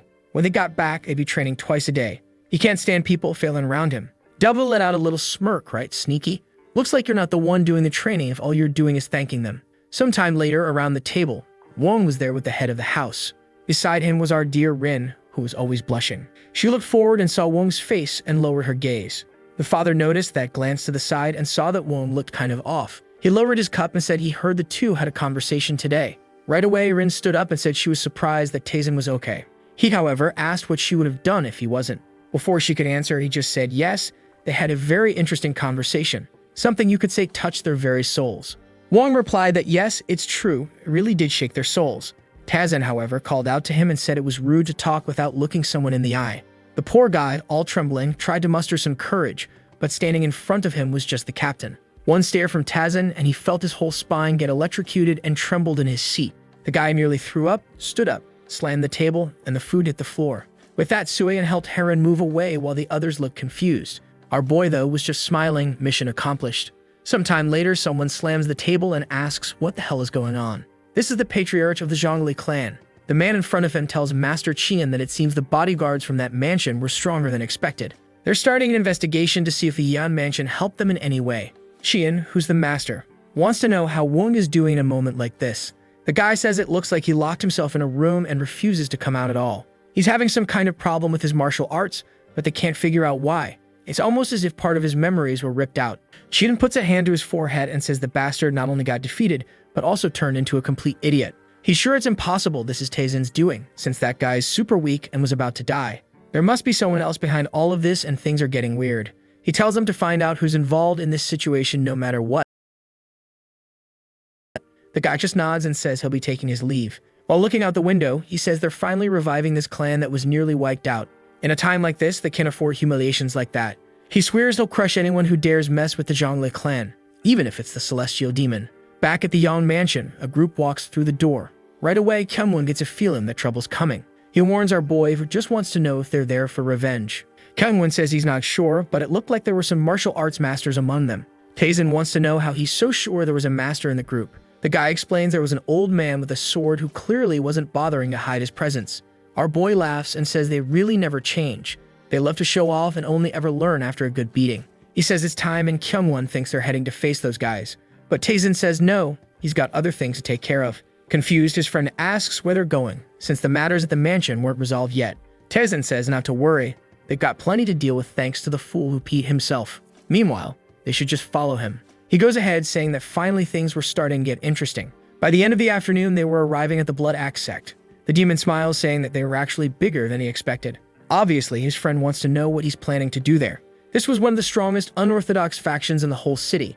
They do give money to the Zhongli clan behind the scenes, but no one really knows why. Tazen says he's sure those guys don't like Zhongli, so if they're giving them money, it's definitely not by choice. Kyungwon replies that it's probably because they're not strong enough, and that's something normal in this world. Tazen answers that it's not just that they're weak and not fighting back, they're paying those tributes because they know resisting is useless. And he asks if Kyungwon knows what happens to people like that. Kyungwon glances over and our guy says that all of them lose the will to live. At that, his friend flinches and remembers the old city burning. His father yelling at a servant to get the boy out of there and go as far away as possible. A young Kyungwon looks back and sees his father, saying he hopes at least he survives from the family. But that's when someone lands a hit on his back and says that apparently one managed to escape. Looking back, he sees the Blood Phoenix demon and asks why they're there. Before the guy can answer, he's already on his knees, saying that his family is innocent and begging him, at the very least, to spare his child. He grabs the demon's feet and pleads. But the Blood Phoenix demon says that one day that son will come looking for him, seeking revenge for his father. So in other words, the two of them were destined to meet again someday. And when that day comes, it'll be hard for him to accept that same plea again. And with that, he kills the father, right? But apparently, he let Kyungwon escape. And now he seems to understand that what Taesin said, being weak is the greatest sin. He gets goosebumps and asks, though, what are the weak supposed to do then? Our guy smiles, puts his hand on the door, and says he'll give them strength. Obviously, as soon as the door opens, the guys inside are shouting that intruders are coming. But just moments later, the chief and his whole group are already wrecked. Taesin approaches the leader, Chu Jawine, who's already screaming and begging for his life, saying they really made some serious mistakes. He's already banging his head on the floor, saying he'll obey anything Taesin says. But Taesin just smiles and asks him to calm down, explaining that he's only there to teach something really interesting and wants to see how useful they'll be. Before the leader can even understand, he's told that in exchange for what he's going to learn, all of them will be killed if they ever pay another tribute to the Zhongli house. The leader's got tears in his eyes, saying that if they go pay Zhongli, they'll die anyway. So nothing's changed. A few days later, over at the Zhongli mansion, someone's yelling so loud it scares away the birds, wanting to know why the Blood Axe doesn't want to pay tributes anymore. It's a servant informing the king, who slams the table, asking if those idiots think they'll just accept something like that. The guy, though, says something feels off. The people over there seem way too confident. The boss says they're probably just hiring some second-rate martial artists to help out, but they'll handle it. The elder says fine then and asks if they can send the soldier's corpse over to deal with him. The problem for the boss is that lately they've been having some money issues. They can't afford to lose the funds those guys were paying, so he orders them to send a guy named Zhang Sungrak and the group of warriors. The guy says he's heading out to call them now while the leader is fuming. One week, a sucker comes back humiliated with his pants soaked, and the next week, these guys suddenly don't want to pay their tributes. For some unknown reason, things seem to be going wrong for them. Only Sherlock Holmes could figure out who's behind all this. Look at those two walking through the city right now. They definitely couldn't have anything to do with all of this, right? Kyungwon is asking if this is really going to work. For sure, those guys are going to pay the price for not paying the tribute. Not to mention that Zhongli won't be happy that they're walking around exposing their weaknesses. Taesin, though, tells him not to worry. Their finances are completely frozen, and they won't have time to care about the two of them. Even so, this friend insists, saying it's madness. If they get attacked by the warrior groups, they'll probably lose even with the tips. That's when Taesin says that's exactly why they're going to meet some people who can handle those guys. When he looks to the side, our boy is already walking into Dongwoo's bodyguard agency. The poor guy's kind of confused, but it's pretty obvious he's probably going to hire some bodyguards. That's what you can do in a place like this. As soon as he goes up the stairs, a guy asks why he's there, and our boy already says he's there to see the owner. The poor little soldier tries to say not just anyone can meet the owner, but Taesin immediately asks if by any chance he is just anyone. Dang, just like your mom, right? When you say, but mom, everyone's going to the party, and she replies, you're not everyone, you're not going. And then you're just left there looking like a fool. He just walks right in, man, and the guard clearly didn't want to get involved. Smart move. He just stood there watching the two of them enter. Sometime later, in front of a door, the guy says to wait there, and the boss is on his way. But to announce him, he needs to know who's requesting the meeting. Taesin asks him to wait and says he hasn't remembered everything yet. He leans against the wall while everyone watches patiently. The old man is starting to lose patience, but just when he's about to say something, our boy cuts in. He tells him to go to the man and say he has something to deliver called the Mystic Moon. The poor worker's just standing there with no clue what this lunatic is talking about. They're all just standing there when Kyungwon glances over and asks what this Mystic Moon business is about. Then suddenly, the door swings open and an old man shows up. The guy drops to his knees right away, introduces himself as the owner of the shop, and pays his respects. That rascal Taesin just smiles and walks ahead, while the assistant's obviously just standing there like, what the hell is going on? Why did this Mystic Moon thing get that old man so hyped up? Next scene, Taesin is already in the chair wanting to know how many people the guy can mobilize. The old man replies, 6 main warriors and 60 bodyguards. Taesin tells him to gather everyone, but keep the main ones separate. He needs to talk to them first. The old man simply agrees, and there's our boy passing on some information to the suckers. But Kyungwon has no idea what our guy's up to. Even though they're skilled bodyguards, they're far from being able to beat someone trained by the Zhongli clan. Still, there's our guy explaining everything and saying they're going to support the unorthodox faction. The masked guys say okay, and our guy says they'll now go with them. Kyungwon wants to know what they'll be helping, but our guy says no, they'll just go along, but the others are the ones who will fight. Even so, the friend says it'd be better if he helped, just so the guys don't lose. Taesin laughs and asks if he win against the owner of that place. Kyungwon answers that the old man's kind of worn out and probably, even if he were a master, he's at the same level as him. But he's sure he's more skilled than those master bodyguards. Taesin, however, says he's seriously deluded and completely wrong. He's nowhere near strong enough to fight the master bodyguards. And beyond that, the boss of that place is way stronger than he imagined, and he has to learn to respect things he can't see. Poor Kyungwon doesn't understand anything, right, man? But the truth is that Taesin knows this because those guys are members of the sacred demon cult. In other words, yeah, this is the cult he trained those guys in. And it seems like he's been able to track down a few members thanks to Dubby's investigation. And it doesn't even matter if they don't know who he really is. If the Mystic Moon is mentioned, they're forced to submit. Wait, so if I show up saying Mystic Moon too, will they obey me? How does this even work? In other words, it explains that these guys are working at a security agency because actually they're way too powerful, and this is just a way to hide their strength. Obviously, his friend wants to know, right? When exactly he made all these connections, to which Taesin replies that children can't know everything in this world. But now it was time to go because he could finally train in a real fight. Obviously, once again, the poor guy is confused. Our boy had just said a minute ago that they wouldn't be joining the fight, but Taesin says he would never say something like that. Obviously, they were going to kill the leader of those guys. Back at the Blood Axe sect, the Zhongli elder, Sungrak, is the one who arrived at their place. And Jogwang, the leader of the Blood Axe, is saying they're not going to put up with Zhongli giving orders anymore.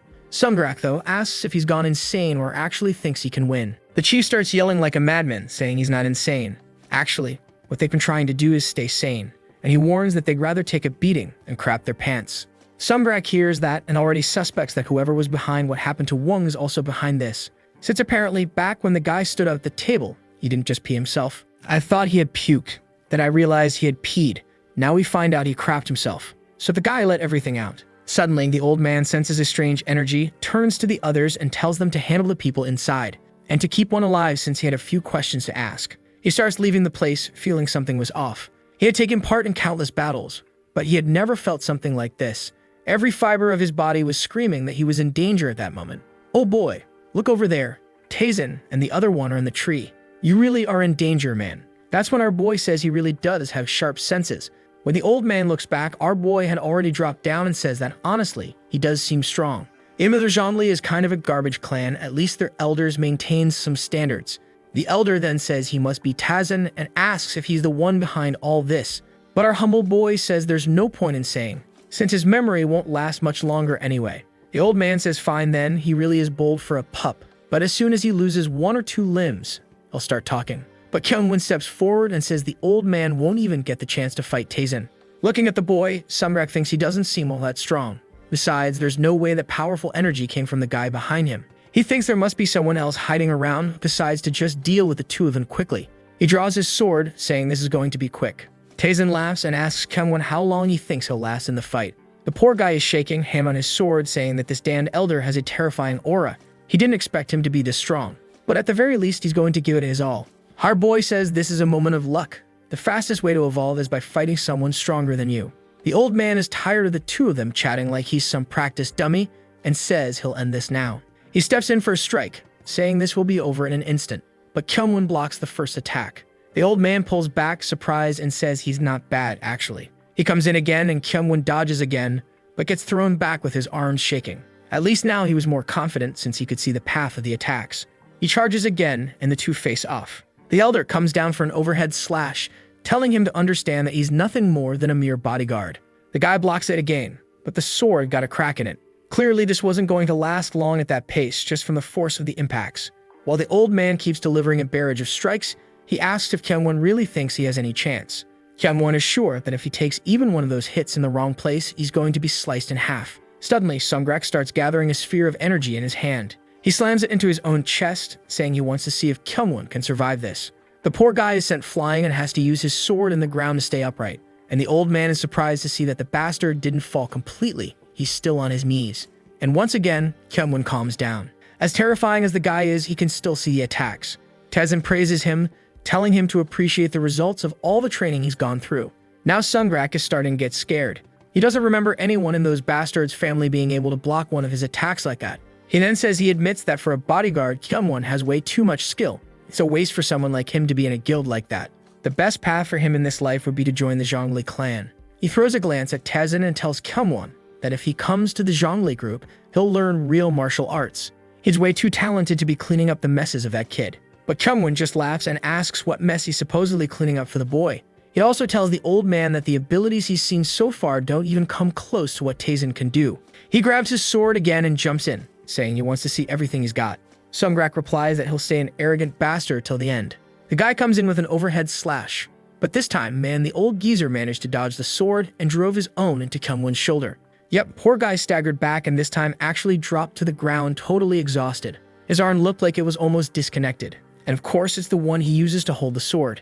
Even so, Sungrak is disappointed. He had aimed for the head, not the arm. But in the end, the bastard still managed to read his sword's path. The poor guy's suffering, and the old man says it's time to finish this. But Kyungwon, fired up, says he's not going to let that happen. That's when Taezin says, enough. The fool turns and says he wants to keep going. But Taezin tells him to look at his arm. He wasn't even going to be able to hold a sword properly anymore, so he should give up. But he gives him a little smile and says he wasn't so bad. He slowly walks closer and tells him to watch carefully and not miss a single detail. Oh boy, this one thinks he's that guy from the arena fight. Huh, cocky.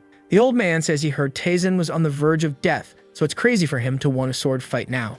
Taezin, however, says he doesn't need a sword to beat someone like him. Obviously, the old man isn't happy with that and says the first thing he's going to cut is his tongue. Taezin tells him to just come already, and the old man's a bit confused.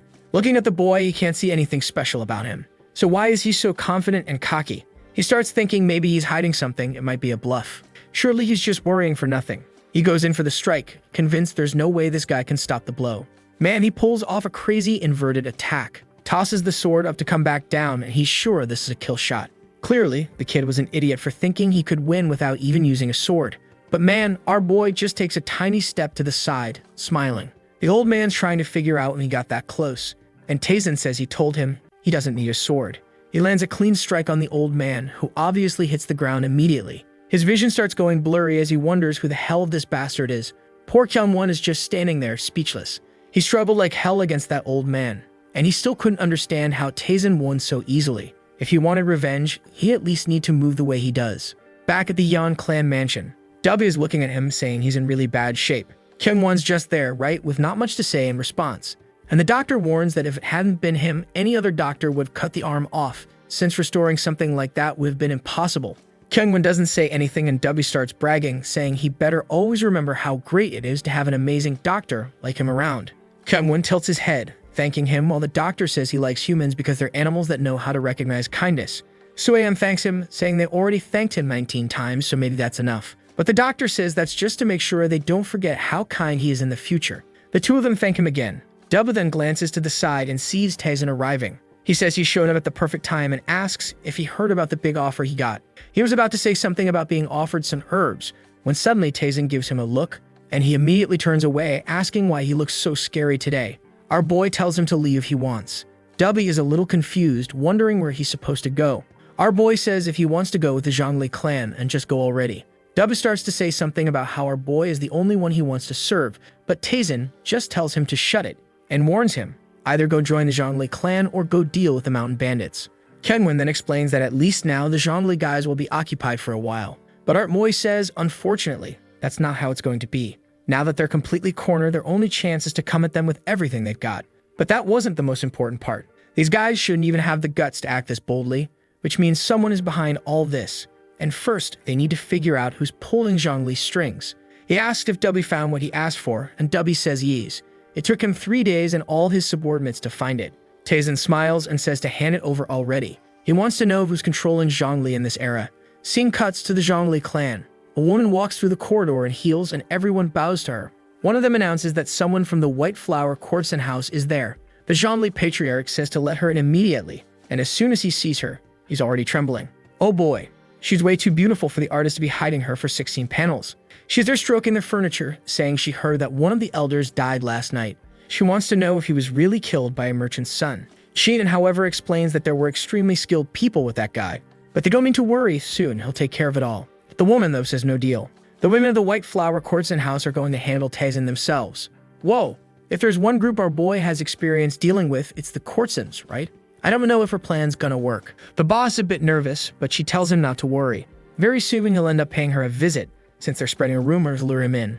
He wants to know what rumor that is, and she says it's that they're allied with the Golden Celestial Alliance.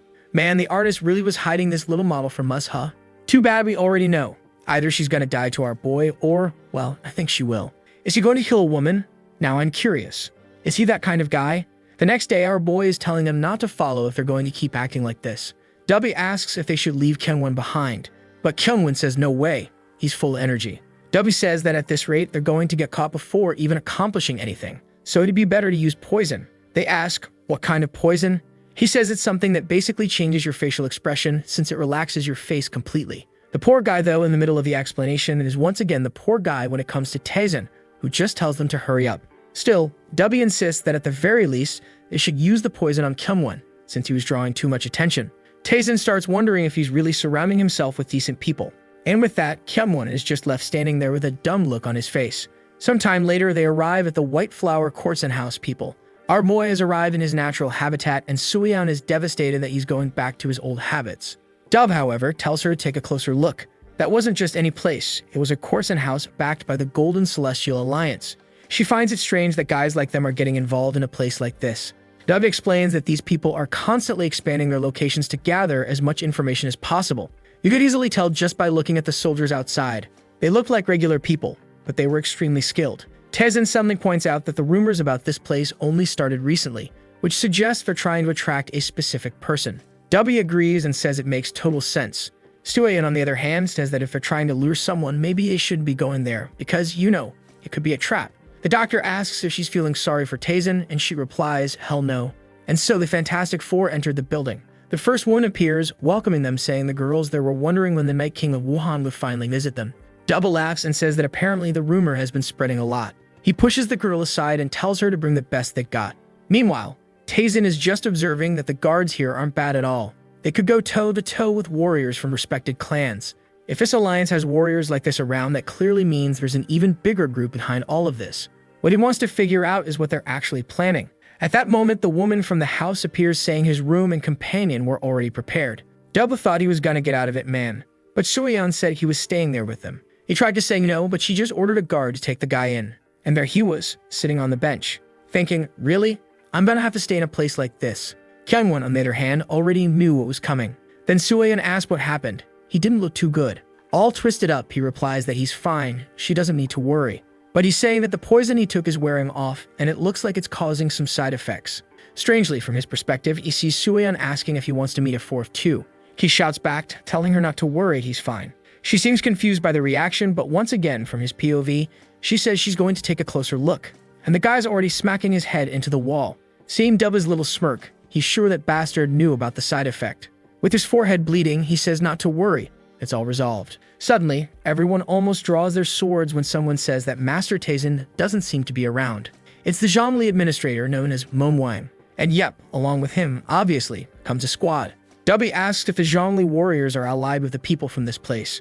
Manhwa responds that it's a shame, but since he noticed that no one there could be allowed to leave alive, he gives the order to go after them. But the one who charges in first is Kyungwon, saying it's been hard to stay focused, so the fight would be good for distraction. The first two already take a hit and drop to the ground. Suyeon asks what he's been trying so hard to hold back. The poor guy, a bit embarrassed, says he'll explain later. Then two come at her, but easily she also takes them down with one hit to the neck each.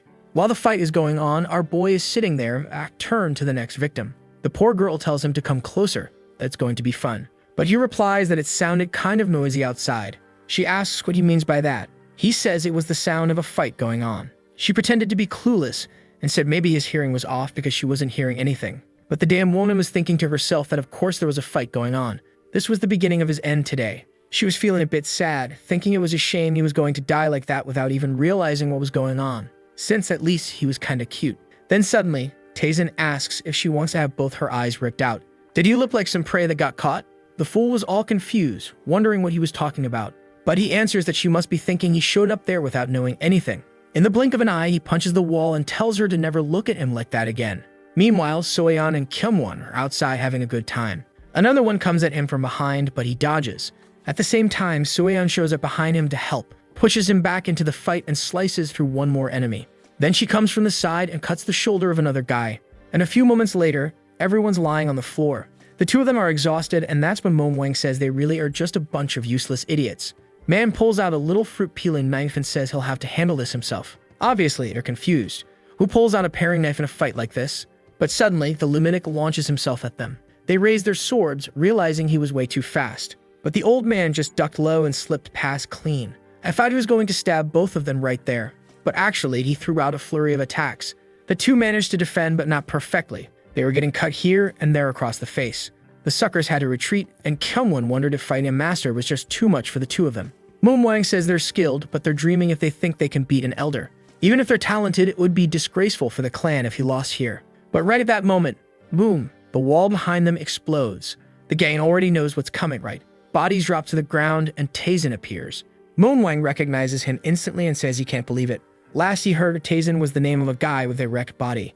Looks like he'd been hiding his strength for a long time. The protagonist says he'd never do something like that. People just see what they're capable of seeing. The old man says, all right then. He was going to spare the kid's life, but now he's changed his mind. Our boy grins.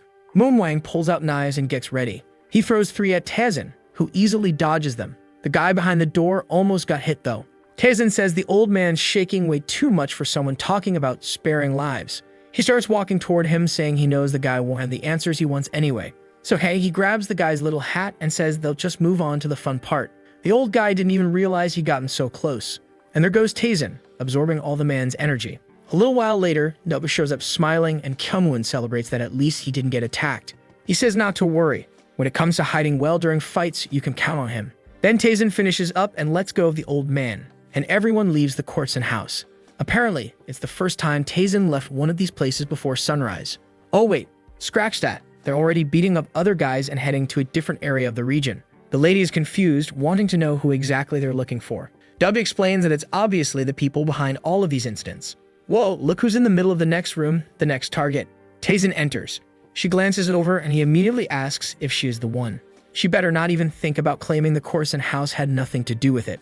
The woman replies she'd never lie like that. She values her life. The protagonist then asks why she's so calm if she really values her life that much. The woman says she's confident and that she's more useful alive than dead. He replies that he wants to know a few things. And then she says she'll tell him everything.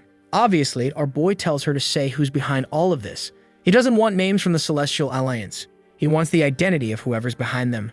They stare at each other for a second, and she lowers her head, saying she doesn't know the identities of the 3 people behind it. They move in extremely deceitful ways and are always hidden. The only thing she can say is the name of the person who receives orders from them, someone called Bong Mook. Dubby seems startled by the name, and Taizan asks if the guy is famous. He explains that yes, he was one of the strongest sword masters, known as the Flame General, but as far as he knows, the guy died a long time ago. He tells the woman that apparently the guy is dead, but she insists, saying she's sure it was Bong Mook. He asks if she has the guts to swear on her own soul. She says yes. Then she says fine. From now on, she'll take over that place. She's used every means possible to gather information about the Alliance, this Mook guy, and report it to him. She lowers her head and says that unfortunately, it'll be hard to get any more information. But he tells her to stop pretending. He knows very well she was hired by the Golden Alliance since she belongs to the Hao faction. Looks like it's true, right? Because now she's got that scared look on her face. And he leaves, saying that for someone from the Hao faction, she's terrible at lying. Dove is surprised they're leaving already, but our boy says he trusts she'll do a great job. However, he stops midway and says he knows the location of the Shadow Step manual. That seriously sounds like some lost Naruto jutsu. And the woman's shocked, because that's a technique from the Hao clan, one that was lost decades ago. Only our Brabin Ho, the little reincarnated one, would know something like that. Of course she doesn't figure that out, but she says she'll follow his orders. Sometime later, on a mountain.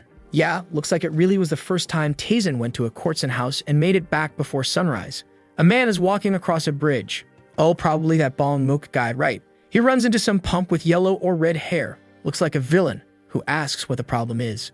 He explains that the situation in Wuhan isn't looking good. The Zhongle group and the White Flower courtesan house were both defeated by an unknown person. The guy wants to know how it's possible they don't have intel on something that big. Then this kid lying on a bench says that the brother can't even control something that simple. And the buff, dark-skinned guy says they need to take this seriously. Wuhan was a crucial part of their plan. The standing brother agrees, saying they waited hundreds of years and can't allow a failure like this. Very soon, they the Unknown Ones will appear in the world. Honestly though, Unknown Ones is a pretty lame name, guys. Gall could have come up with something better. But now we're back at the bodyguard agency. Dub is talking with the old man, who asks if he isn't breaking any rules by meeting with him like this. But Dubba replies that he's in a very special situation. At that moment, the old man understands that he's talking about the mystic enchantment. And the thing is, no one knows how long it'll take, but the Supreme One is going to appear soon. Dubby says that since they're already talking about the Supreme's appearance, they should start preparing, and asks what the old man thinks of Master Biaf Tazen. The old man says he's definitely suspicious. He used the secret code that only high-ranking people know, but he doesn't know of any executive that young. Even he himself is curious about who this person really is. Dubin glances to the side and says he thinks it's the Supreme's secret son who was believed to be dead. Wait a second. He's starting to think the protagonist is the son of the previous Supreme who had a secret family? Yeah, I think that's exactly it. The old man is basically drooling and asks if Dubby is being serious, to which Dubby tells him to keep quiet, someone might hear. He says maybe the new Supreme is going to appear sooner than they thought, even though that's what the doctor told the old man. The truth is, not even he knows for sure. Who exactly is Tazen? Back at the house, looking at him as always, that boy didn't say much. Suddenly, his spirit says that that person is finally coming. He asks who she's talking about, and she says it's the famous eccentric Neil. Dubby is startled for a second, and then gets spooked. Soso comments that it's no wonder the eccentric needle is admired by all doctors. Soso says that even though Delva helped our boy a lot, she's curious how much this needle guy is going to be able to help him. Poor doctor says he's more than enough by himself. She tries to defend the new guy's arrival, saying he became famous because he can cure any illness with a single needle. They start arguing, until our boy cuts in and says no, that guy didn't become famous for healing people. The truth is, he became famous because he can kill someone with a single needle. The first time he was talked about worldwide was when he destroyed an entire sect using just that. Soso says that's impossible. She's never heard that story. Also, why would a doctor kill that many people? He just replies that the world must be a pretty sweet place when you're that innocent. The poor girl scolds him, but he just walks away. Sometime later in the middle of the city, someone is walking by and catching everyone's attention. Oh, I thought it was someone important, but it's Danyang, right? Our first courtesan brought to the house. They were picking some apples when they saw an old man yelling at someone, saying he wasn't going to fall for some dumb trick like that. Behind him, there's a group of bandits, or so it seemed, and apparently he was being scammed with the old cup trick. The con artist, who is definitely a master of swindling, says he can't be accused unfairly just because the guy lost. He's been running that shop for 15 years, and if he were cheating, he'd have been killed long ago. The old guy goes silent while the scammer starts grabbing all the money. Suddenly, the old man says he wants one last bet. If he guesses where the coin is, he gets all the gold. But if not, he loses a hand. Now the guy's nervous, while the old man's got the face of a total psycho. Okay, I was mean. I assumed everyone in the city was a bandit, but looks like it's just a regular citizen calling the whole thing shady. Nobody ever wins. Even Danyang is getting involved now, curious to see what happens. But of course, the scammer says he'd never accept a stupid bet like that. They keep arguing, until suddenly, it's Danyang standing nearby. Here comes another guy completely stunned by that pure physical form. I guess that's the polite way of complimenting women, right?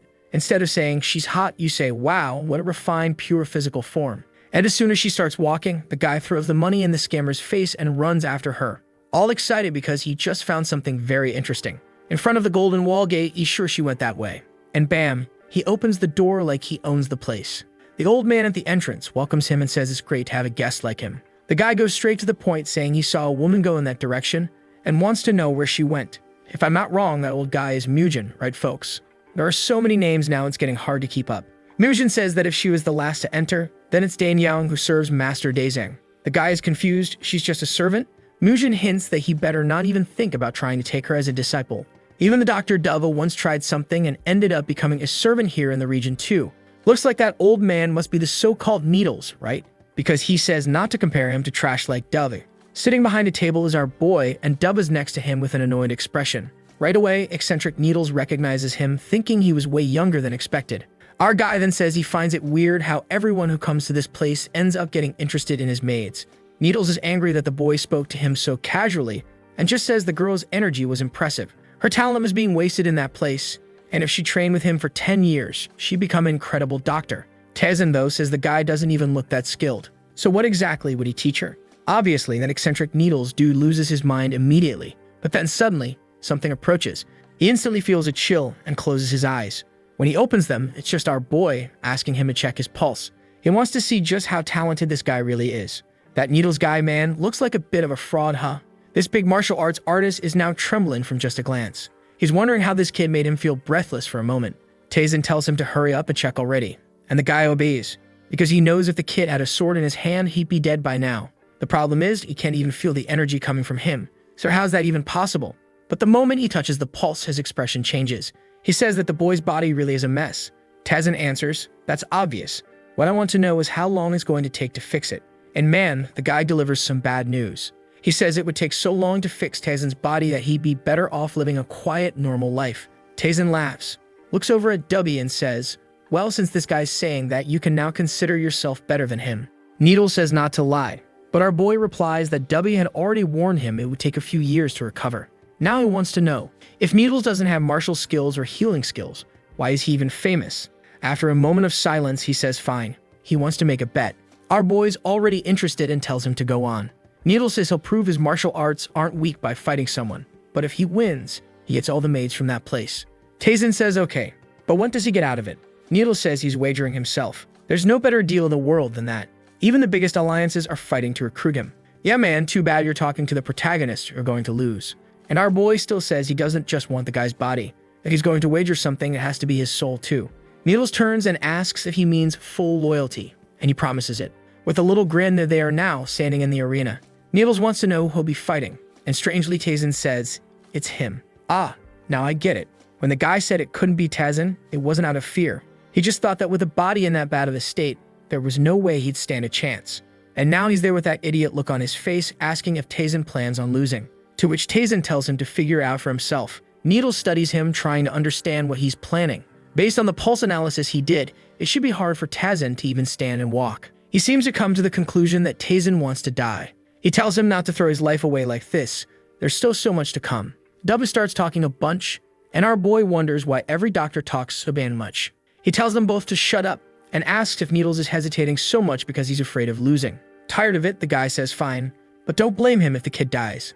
Tazen tells him to come at him with everything he's got. That's when Needles gets ready. He's sure the kid is just testing his patience, but there's no way he's going to lose like that. He starts pulling out a few needles from a jar, warning that he'd never lower his guard in a wager like this.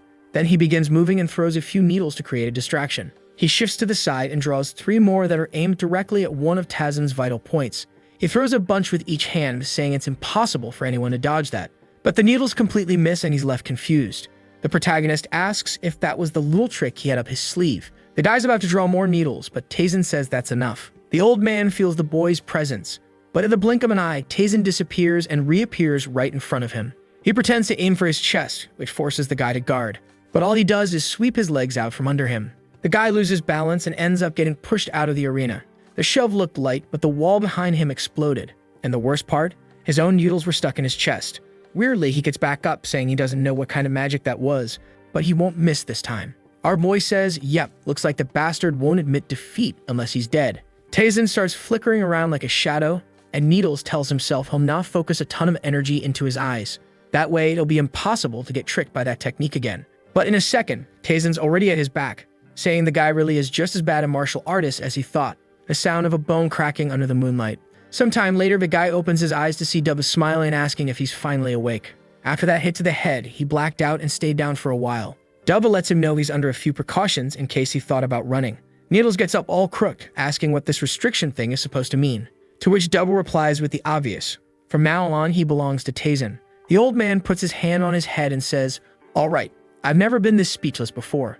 Dubba says he's excited to work with the legendary eccentric Needle. The next day, our boy went to visit his brother. The protagonist's name is Tazen, and the brother's name is Tetsu, just so we don't get confused.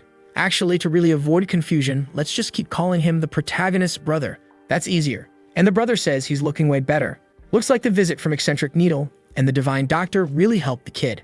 Our boy doesn't say anything. The brother then says he called him over to ask a favor. Looks like the Marshall Lake Alliance had already sent their reps and Miss Yeon had been invited. Man, no way they're going after that wife of his, Yeon Heron. Again, right? She's one sought-after woman, huh? The brother explains that the merchants from his group can't participate, but since both she, his supposed fiancé, and eccentric Needle got invitations, he wants our boy to go with them. Tazen kind of already guessed that request. But yeah, it was obvious. And he says there's no reason not to go. It'll even be a good chance for that guy to get some training in. The brother, however, warns him to be careful. The River Marshall Alliance was one of the most dangerous in Hobei, but on the other hand, it's because they're so powerful that this is an opportunity you can't miss. Tazen says it's the perfect chance. It's been a while since he's found any good opponents to train against. Meanwhile, over at the White Flower Courtson house. Man, I still don't remember the name of that white-haired lady. Don't even know if they said it. Probably did, but I forgot. She's asking for new intel, but the girl next to her says unfortunately. The group's hesitating to make any move against the merchant faction. The silver-haired lady says obviously. Nobody expected a monster like that to show up. She's got a faint blush under her eyes, clearly wondering who this guy is and how he knows all that information. Then she orders all the girls to keep an eye on the merchant group from the Golden Wall. She wants to know what martial arts they possess and what relics they've bought. Also, they were to be extremely cautious as if dealing with a highly dangerous clan, and none of them were to even think about getting close to the second master, Tazen. Ah, look at you, working for our boy and trying to spy on him, huh? You're kinda asking to have your soul drained, aren't you? Next chapter. We see a message Simsuso sent to her mom asking if she's doing okay. In the message, she says she's fine and that they're getting ready to visit the River Marshal Group, an extremely powerful alliance, and that proves just how important Master Tazen really is. On top of that, 2 famous doctors had recently joined them. Seeing all this happen was fascinating for her. The only weird thing was that at night, she kept hearing some strange screams. When she looked out the window, she could see some kind of peculiar training going on. Since it started, Tazen's been looking healthier and healthier. Even the 2 doctors are looking younger by the day. Out of nowhere, Tazen says that doctors like him are way better than Courtsons. Soso turns red, wanting to know what he meant by that. It was peculiar, to say the least. The poor guy though just ends up embarrassed and doesn't say a word about it. Even so, she really liked that place, because lately, it feels like she gained a whole new family. As soon as she returns to Wang, she says she'll send another message to her mom, so she doesn't need to worry. She just hopes her mother stays safe until then and says goodbye. Yikes. The message ends saying she misses her.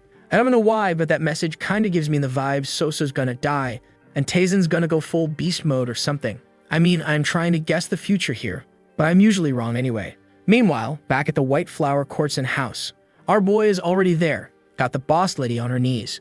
Wants to know how the investigation's going. She, all awkward, says she already sent all the details, so why is he asking? But of course, Tazen asks about the investigation she's doing on him. Now the fool is shaking all over, has no idea what to say. He just laughs, asking if she really thought he wouldn't notice. Here she goes again, kneeling down, saying she committed a sin and begs for forgiveness. Our boy tells her to get up already. He's just curious to know what she found out. She's all wobbly, says his group is too cautious and she couldn't find much. Besides, the investigation wasn't about him, but about the Golden Wall Merchant Group. He tells her to just say what she did find out about him. But this woman, with all her weird expressions, says she didn't manage to uncover anything. Tazen says he's disappointed. At least she had some information on the River Marshal Alliance. She tells him not to worry. She'll mobilize the entire Hao faction to gather more intel on that. He thanks her and tells her to assign some people to his side, because he's got some business to settle with those guys. Suddenly, he snaps his fingers and tells her to bring writing materials. As soon as she does, he scribbles down a few characters and tosses the paper in her direction. It lands in front of the poor girl, and she's already trembling, saying she can feel it just by looking at it. That was the shadow step technique. Man, life is really just so easy for pretty women, huh? She did nothing, fooled him twice, and still walked away with exactly what she wanted. What a damn disgrace. He gets up and says that at least, yeah, that's not the entire technique. Obviously, a piece is missing. She thanks him. He just says that she's really grateful. She better do her job right. With the techniques he could give her, she'd be capable of becoming the leader of the Hao faction, judging by the shocked look on her face. That's something she hadn't even considered until now. Next day, his journey begins. And look who's there, folks, right next to the carriage. Black 1, Black 2, and Black 3. Who's been missing the tender trio, huh? Mujin and the brother are just watching them leave through the gates. A clearly peculiar group, where no one ever shuts up. The brother then says, so the day finally came. He always thought the boy would be a child forever. Felt like it was just yesterday. Tazen pacing back and forth, complaining nonstop. He even gets a little emotional watching his brother start to get involved in house affairs. But even though he's got 2 doctors by his side, he's still worried about his health. Mujin tells him to relax. He doesn't just have 2 doctors. He's got 2 extremely skilled ones. It starts to rain and Black 1, 2, and 3 are just confused by all of this. Then the brother says he can't worry, since he's the one who sent the boy out in the first place. But when he looks toward the carriage, he's certain something big is about to happen. Scene switches to the Sudogan residence. A guy standing there says the preparations for the ritual, along with what the elder requested, are almost ready. The masked man says, all right then. He wanted that guy to control the thing. That's gotta be Bon Mook, right man? He says he's heading out to handle it now. The man beside him says they were completely defeated in Wun, and even the alliances that supported them are now useless. If they failed this time, the elder himself would personally punish them. They'd probably turn into wandering souls, never finding peace, drifting for eternity. He glances at a pot nearby and says, it's coming out soon. The next chapter starts in the carriage with the three idiots just standing there. Needle comments that it's quite spacious and comfortable, which means that Big Tay is spending a lot of money. But W just says it's obvious that it's comfortable after all. He deserves the best. They stare at each other and Needle says the bastard is kissing up way too much. Meanwhile, someone's just thinking a fight is gonna break out between those two any second. Then Needle wants to know why they're going by land instead of the river, since that's going to take way longer. So someone explains that there have been some pirates around. But the guy just imagines that if pirates did show up, Taizin would probably kill them all. Obviously, the two idiots agree. Then Dumma wants to know if Miss Yun, the supposed fiancée of our guy, is also coming, and if so, why they aren't going together. Lady's got her info, alright, though the girl doesn't even serve her, so that makes sense. She says she already left by boat a while ago. That leaves Dubba confused, especially since she just talked about pirates. But Yun simply explains that the Yun mansion has numerous competent warriors. Besides that, Miss Yun is very skilled too. Oh girl, but now it doesn't make sense. You trust Miss Yun, who's all lost in life, but you don't trust Taizin. What's this now? Sueon revealed that Yun Heron is stronger than her. Man, our boy's real lucky. Reincarnated with a beautiful, crazy-in-love wife who's also stronger than the rest? Alright then, some folks really have life served on a platter. Damn, after saying all that, now Punubi is looking at her, wondering if the girl even realizes how strong she is. He figures she might be confused because everyone around her is absurdly strong. He has no idea if Heron is strong or not, but eventually, he's not going to find out. Flashback time when Sueon was first introduced to serve Heron. Heron was training there all tired when Sueon walked up kinda shy and glanced up. Then the girl greeted her with a nice to meet you and said that together they'd become stronger.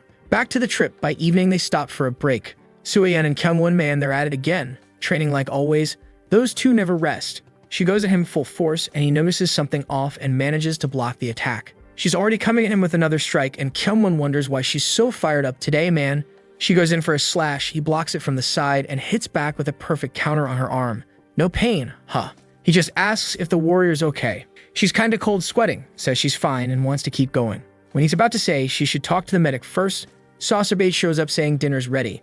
Kyungwon was gonna say something, but weirdly, Sueon just walks off. Sometime later, they're all around the campfire eating, laughing, chatting. But Kyungwon is kind of down, head hanging. Dubba notices and asks what's up. He tries to pretend it's nothing serious, but Dubba just tells him to go after her. Better than letting time pass and regretting not saying anything. Kyungwon, though, explains that he has no idea what happened or what he could say. Dubba man tells him not to overthink it. All he needs to do is make it clear that he's worried. Dang, it's rare, right, when a musclehead character actually gives some solid real-life advice. Kyungwon takes a deep breath and Dubba hands him some rice balls. Obviously, to give to the girl, who at that moment is training alone in the forest. He walks up, takes a look, and sees that, once again, she's there, going all out. Yeah, slash to one side, flying spin kick. Meanwhile, Kyungwon's all confused, not knowing what to say. She lands a solid blow right on a rock. That surprises Kyungwon, but suddenly, Taizin speaks up, saying her form looks good. However, at the same time, her sword was carrying a bunch of useless thoughts. He had just walked up and she didn't even notice.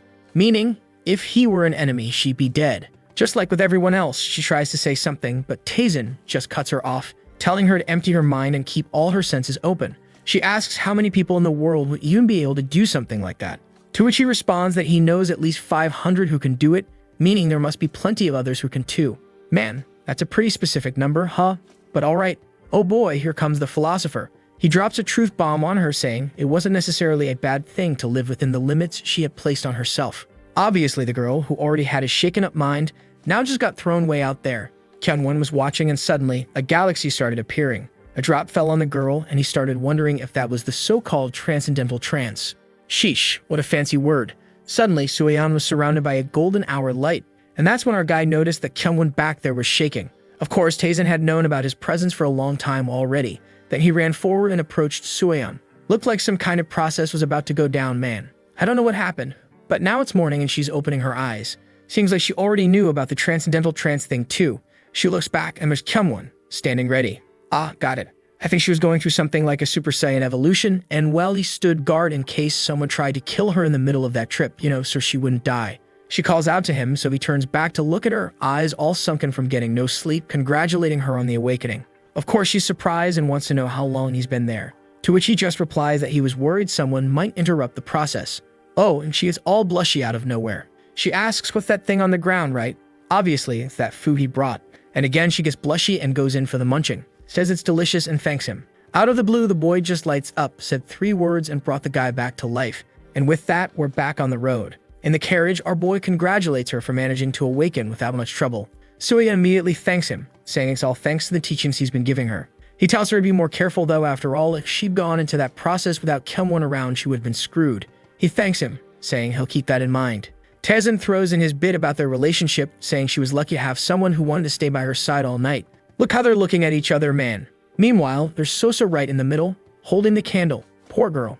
And our girl is saying that this coward Kyungwon finally achieves something decent. Sometime later, there we were, arriving at Hubei province in the city of Shan. The first one rushing out of the carriage is Dove, saying that they finally arrived. His back was killing him. Taezin, on the other hand, had already noticed someone approaching and greeting him. What's this man? Before our boy could even say a word, the guy leaned in, whispered something in his ear, and left. So obviously wants to know who that nutjob was. Dub, the sly one, already knows that guy's from the Hao faction, which means, yeah, from that massage house where he handed over the scroll. Our boy got the info that Heron had arrived an hour ago. So now it's supposed to be his job to protect her from here on out. So thinks our boy's just saying that so he can go see his fiancée already, but he replies that they just got lucky arriving nearly at the same time. Also, he thinks it's been a while since she's seen her master. Suyeon realized our boy cared about her and thanked him. Not long after, there she was, man. Heron, the most understanding fiancé in all of history, getting off her boat, saying it's been a while since she's seen Suyeon, and it'd be nice if she were here. That's when someone called out to her, right? She got all excited, and when she looked ahead, there she was. She immediately gave her a big hug, super happy, saying she was thinking about her at that exact moment. While the two were happily chatting, suddenly someone behind them, holding a fan, asked the lady, and who's this one? It's some guy named Simon Ji-hak, the eldest son of the Chaiman house. And I can already tell he's gonna be one of those who ends up humiliated. He's trying to mock Suyeon's appearance. Oh my guy, you're in a martial world and you think this is a fashion show where you can just comment on people's clothes. Suyeon's just thinking that apparently these are the people who had her master all worried. Heron tries to explain, but then Kara laughs, saying it's ridiculous that she has a friendship like that with a bodyguard. He even says she needs to learn that if you get too close to the people who serve you, they end up forgetting where they came from. Plus, for a bodyguard, she seemed pretty weak. Heron yells that she's the one who asked Suyeon to be that way. Then we get a little flashback from when Suyeon beat up some chubby guy who said women weren't good at fighting. That day, Heron asked her not to draw too much attention and warned her it would be better to keep a low profile. Her family was weak, and if stuff like that kept happening, she could end up getting killed. Sometime later, we see that the one who got beaten in her place was Heron Man. She took a whipping on the legs. The girl's humble saved the servant and got beaten in her place. And all cute, she smiled and said she wanted to be friends. Back to the present, Suyeon was staring down the idiot when suddenly someone asked what the commotion was. It was Dove, obviously, shouting and showing up with a bunch of crazy folks. Our boy had a pretty serious little some dumb moo expression on his face, which made Heron all in love and blushing. The fashion show king was staring at our boy. What's he gonna criticize now? His cloak. Oh snap, here it comes. He starts trashing, saying that apparently the former fiancé of Miss Heron has arrived. The brothel king asks the fiancé if their engagement is over, and she says no. So he smirks at the clown and says apparently he's still married to her. Now what he wants to know is why that bastard came on the same boat as his fiancé. Heron got a bit shy and happy at the guy's jealousy and said that actually